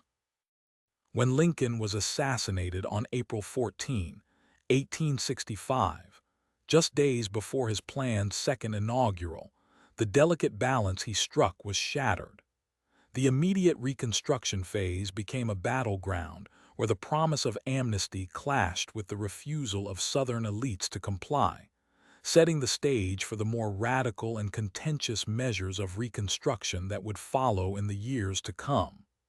The peace was signed, but the nation was far from whole. April 2, 1865, in Washington, D.C., President Abraham Lincoln, riding his horse in the rain, had just arrived to sign the final surrender documents of the war. The smoke of battle was clearing from the Shenandoah Valley, but for 4 million newly freed African Americans, the war was not ending. It was just beginning to transform into a different kind of struggle. While generals negotiated terms of peace, the freed people stood naked, hungry, and terrified of the future. They had fought to end slavery, but they had no idea how to survive as free citizens in a society built on their chains. Into this void of confusion and desperation stepped the Bureau of Refugees, Freedmen, and Abandoned Lands, known simply as the Freedmen's Bureau. Established by Congress on March 3, 1865, and headed by the zealous Oliver Otis Howard, the Bureau was an unprecedented federal experiment in social welfare and civil rights. Its mandate was simple yet monumental: to care for the newly emancipated and to help them navigate the treacherous waters of post-war America. The Bureau's first order of business was providing immediate physical survival. In the spring and summer of 1865, thousands of freed families wandered the ruins of the South, fleeing violence and searching for food. The Bureau opened relief stations, distributing rations of flour, bacon, and coffee. They established hospitals for the sick and the wounded, staffed by loyal Union soldiers who refused to leave their posts after hostilities ceased. But the Bureau understood that food alone could not sustain a new society. The most critical need was labor. In the plantation economy of the South, the transition from chattel to free labor was chaotic. Freed people were eager to work, but without legal contracts or protection, they were vulnerable to exploitation by former enslavers who wanted to return them to bondage under the guise of contract labor. To address this, the Bureau acted as a mediator. They established a system of labor contracts, often with the help of local courts, ensuring that freed people received fair wages, reasonable working hours, and a share of the crops they produced. This was revolutionary. It was the first time the federal government explicitly recognized the right of Black Americans to sell their own labor and to be protected by law. The Bureau also set up schools, recognizing that education was the key to true freedom. Oliver Otis Howard, a former Union general, became one of the most passionate advocates for Black education. He appointed formerly enslaved people like Hiram Revels as superintendents of schools. By 1867, over 4,000 schools had been established under the Bureau's supervision, educating nearly 200,000 Black children and adults. For the first time, Black men and women could walk through schoolhouse doors as students, not as field hands. However, the Bureau's work was fraught with opposition. Southern white politicians and former Confederates viewed the Bureau as a tool of Northern tyranny, a blackbirders bureau that sought to destroy the social order of the South. They attacked the Bureau's agents, stole its supplies, and intimidated schools with threats of violence. Furthermore, the Bureau was underfunded and understaffed, relying heavily on the goodwill of volunteers who were often ill-equipped to handle the complex legal and social issues arising from emancipation. The Bureau could not protect freed people from the rising tide of racial violence, including the first lynchings of the Reconstruction era, which began shortly after the Bureau's inception. Despite these overwhelming obstacles, the Freedmen's Bureau stands as a testament to the federal government's early attempt to enforce the ideals of liberty. It provided the infrastructure for black families to rebuild their lives, offering a glimpse of what a truly free society might look like. Although the Bureau was officially abolished in 1872, its legacy endured. It paved the way for the 14th Amendment, guaranteeing citizenship and equal protection under the law, and it planted the seeds of black political empowerment that would flourish during radical Reconstruction. The Bureau proved that the government could step in to protect the vulnerable, but it also highlighted the limits of federal power when faced with deep-seated racial prejudice and the violent resistance of the Old South. As the sun set on the Reconstruction era, the Bureau's efforts were ultimately dismantled, but the care it provided for the newly emancipated remains a crucial chapter in the long and difficult journey toward American equality. April 14, 1865, Washington, D.C. The assassination of Abraham Lincoln had silenced the most powerful voice of the Union, but the work to fundamentally alter the Constitution was just beginning. The war had ended, the Confederacy had surrendered, and the nation stood at a precarious precipice. The question was no longer just how to save the Union, but what kind of nation it would become once the shackles of slavery were finally broken. This period, known as Reconstruction, demanded a legal framework to ensure that the victory on the battlefield translated into a permanent shift in the social order. It was an ambitious, often chaotic, and ultimately transformative era that sought to rewrite the very foundation of American law through the 13th, 14th, and 15th Amendments. The first step in this monumental process was the 13th Amendment. For decades, the Constitution had treated enslaved people as property, a contradiction that had fueled the war. By December 1865, after the intense debates in Congress and the ratification by the necessary number of states, the 13th Amendment was finally approved. It declared, simply and unequivocally, that slavery and involuntary servitude were abolished, save only as a punishment for a crime. On paper, it seemed like a clean break. However, the practical implications were staggering. Millions of human beings were suddenly free, but the mechanism of their freedom was ill-defined. Without federal intervention to define citizenship and rights, many former slaves found themselves trapped in new forms of bondage, such as sharecropping and convict leasing, which would echo well into the 20th century. Nevertheless, the 13th Amendment shattered the legal basis of the South's economy and social hierarchy, forcing a reality where labor could no longer be owned. Yet, freedom without legal status left the newly emancipated vulnerable. Enter the 14th Amendment, proposed in 1866 and ratified in 1868. This was the most profound expansion of civil rights since the Bill of Rights itself. Section 1 of the 14th Amendment established two critical concepts: birthright citizenship and equal protection under the law. It overturned the 1857 Dred Scott decision, which had denied citizenship to African Americans, and declared that all persons born or naturalized in the United States were citizens. Furthermore, it prohibited states from depriving any person of life, liberty, or property without due process.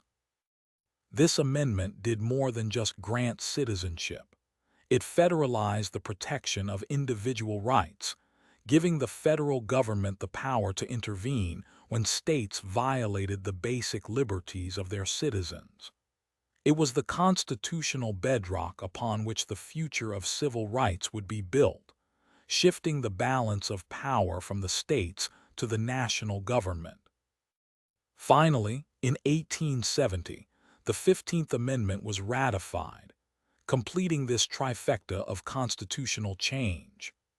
Born out of the fervor of the radical Republicans and the desperate hope of African American men to participate in the democracy they had been denied, the 15th Amendment prohibited the denial of voting rights based on race, color, or previous condition of servitude. It was a bold statement of democratic inclusion, asserting that the ballot box should be open to black men regardless of the prejudices of the local white majority. For a brief, shining moment, often called the Second Founding, African Americans exercised their right to vote, held office, and helped shape the laws of their new society. They served on juries, voted for legislators, and even ran for president. However, this triumph was short-lived. As the federal government retreated and white supremacist groups like the Ku Klux Klan rose to power in the South, the protections of these amendments would face a relentless assault. Together, these three amendments attempted to solve the central moral and political crisis of the 19th century. They transformed the Constitution from a document that tolerated slavery into one that explicitly condemned it, recognized black citizenship, and promised political equality. While the promise of these amendments would be hollowed out by the Jim Crow laws of the late 19th and early 20th centuries, their language remained unyielding.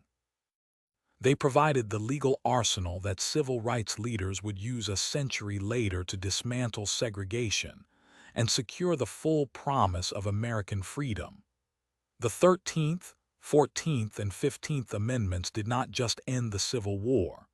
They redefined the American experiment, ensuring that liberty, in theory if not always in practice, belonged to all, not just a few.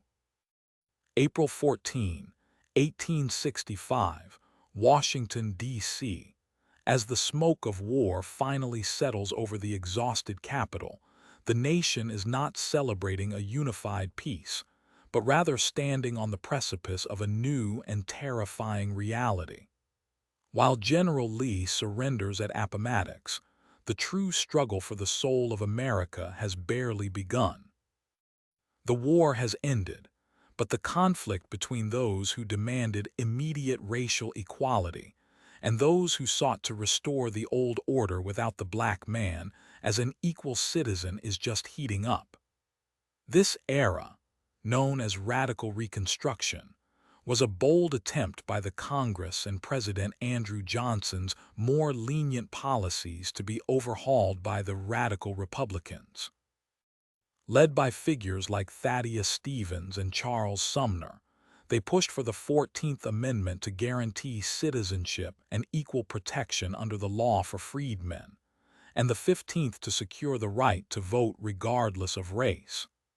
It was a period of intense political friction, where the federal government actively intervened in southern states, dismantling the black codes and attempting to build a biracial democracy.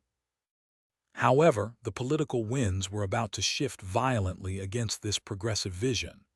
By 1866, Southern white populations, terrified of black political power and fueled by economic desperation, began a coordinated political counteroffensive.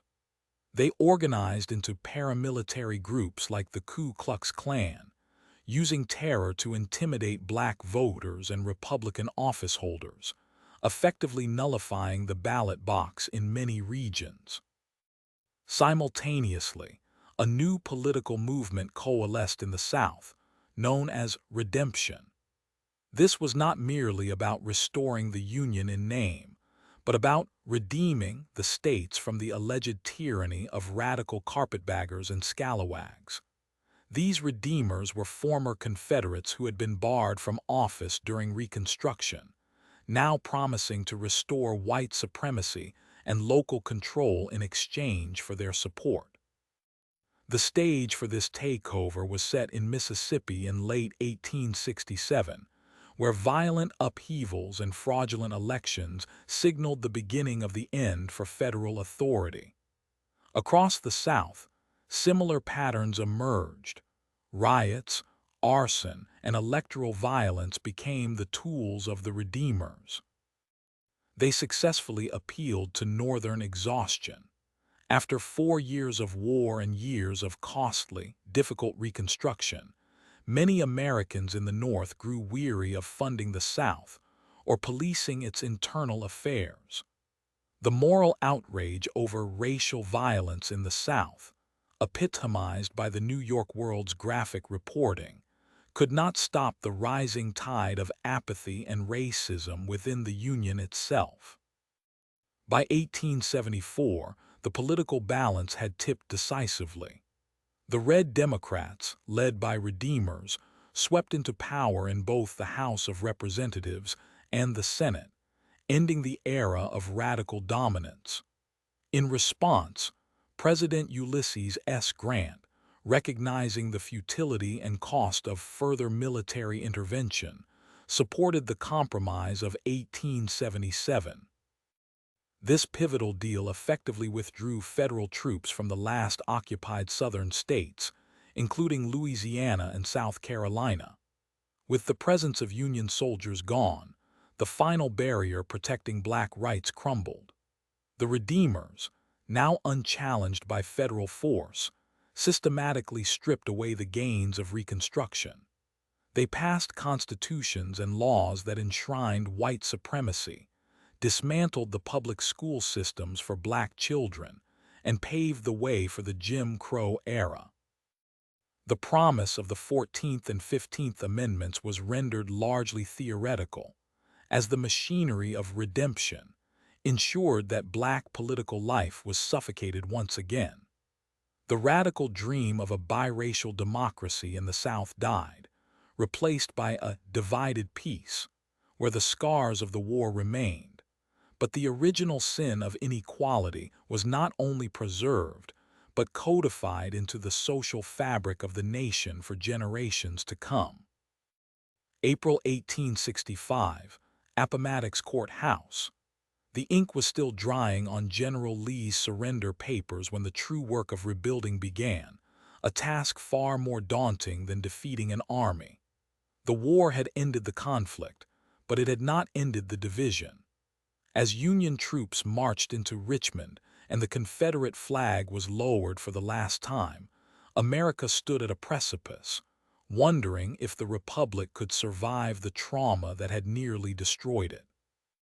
The physical scars were visible everywhere: cities reduced to rubble, railroads severed, and a population decimated by disease and violence.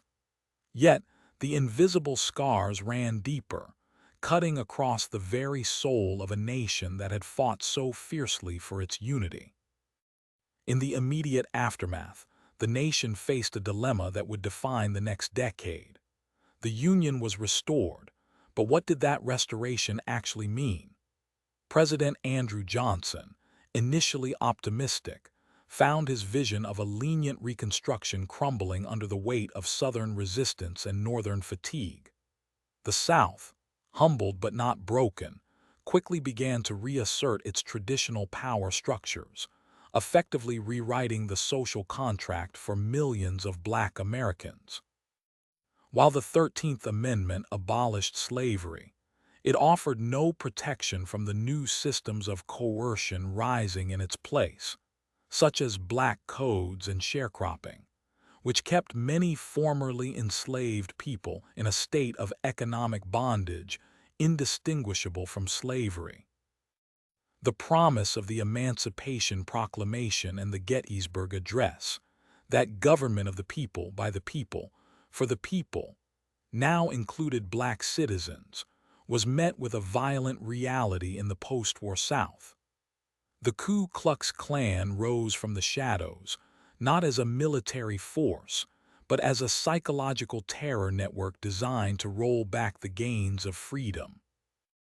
As federal troops were gradually withdrawn and radical Reconstruction ended, the promise of the 14th and 15th Amendments was systematically stripped away. The peace that settled over the land in the late 1870s was not a healing, it was a division. It was a peace born of exhaustion, where the North looked westward toward new industrial frontiers, and the South retreated into a defensive isolationism, cementing a racial caste system that would last for nearly a century. This divided peace reshaped the American political landscape forever. The party system fractured along sectional lines that never truly healed, leading to the rise of the Republican Party as the party of the Union and the Democrats as the party of the lost cause. The mythos of the Confederate soldier as a noble martyr, dying for a lost cause rather than to preserve slavery, took root in the South, sanitizing the brutality of the rebellion and creating a narrative of honor that persists in cultural memory today. Meanwhile, in the North, the war had accelerated industrialization and centralized federal power, setting the stage for the Gilded Age. Yet this prosperity was built on the backs of a labor force that remained disenfranchised and oppressed. The psychological impact on the national psyche was equally profound. Americans had witnessed the capacity for industrialized slaughter on a scale previously unknown, challenging the idealized view of the American dream. The war had exposed the deep, festering wound of slavery as the central issue of the age, forcing a confrontation with national identity that many were unwilling to finish.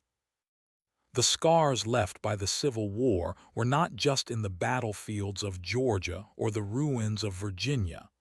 They were embedded in the Constitution, the economy, and the racial hierarchy of the nation.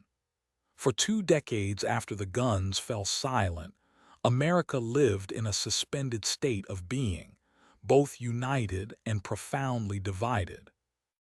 It would take another century of struggle, civil rights movements, and a re-examination of history to begin the slow, painful process of addressing these scars, proving that while the war ended, its consequences continued to echo through the corridors of American life, shaping a country that was whole on the map but fractured in its conscience.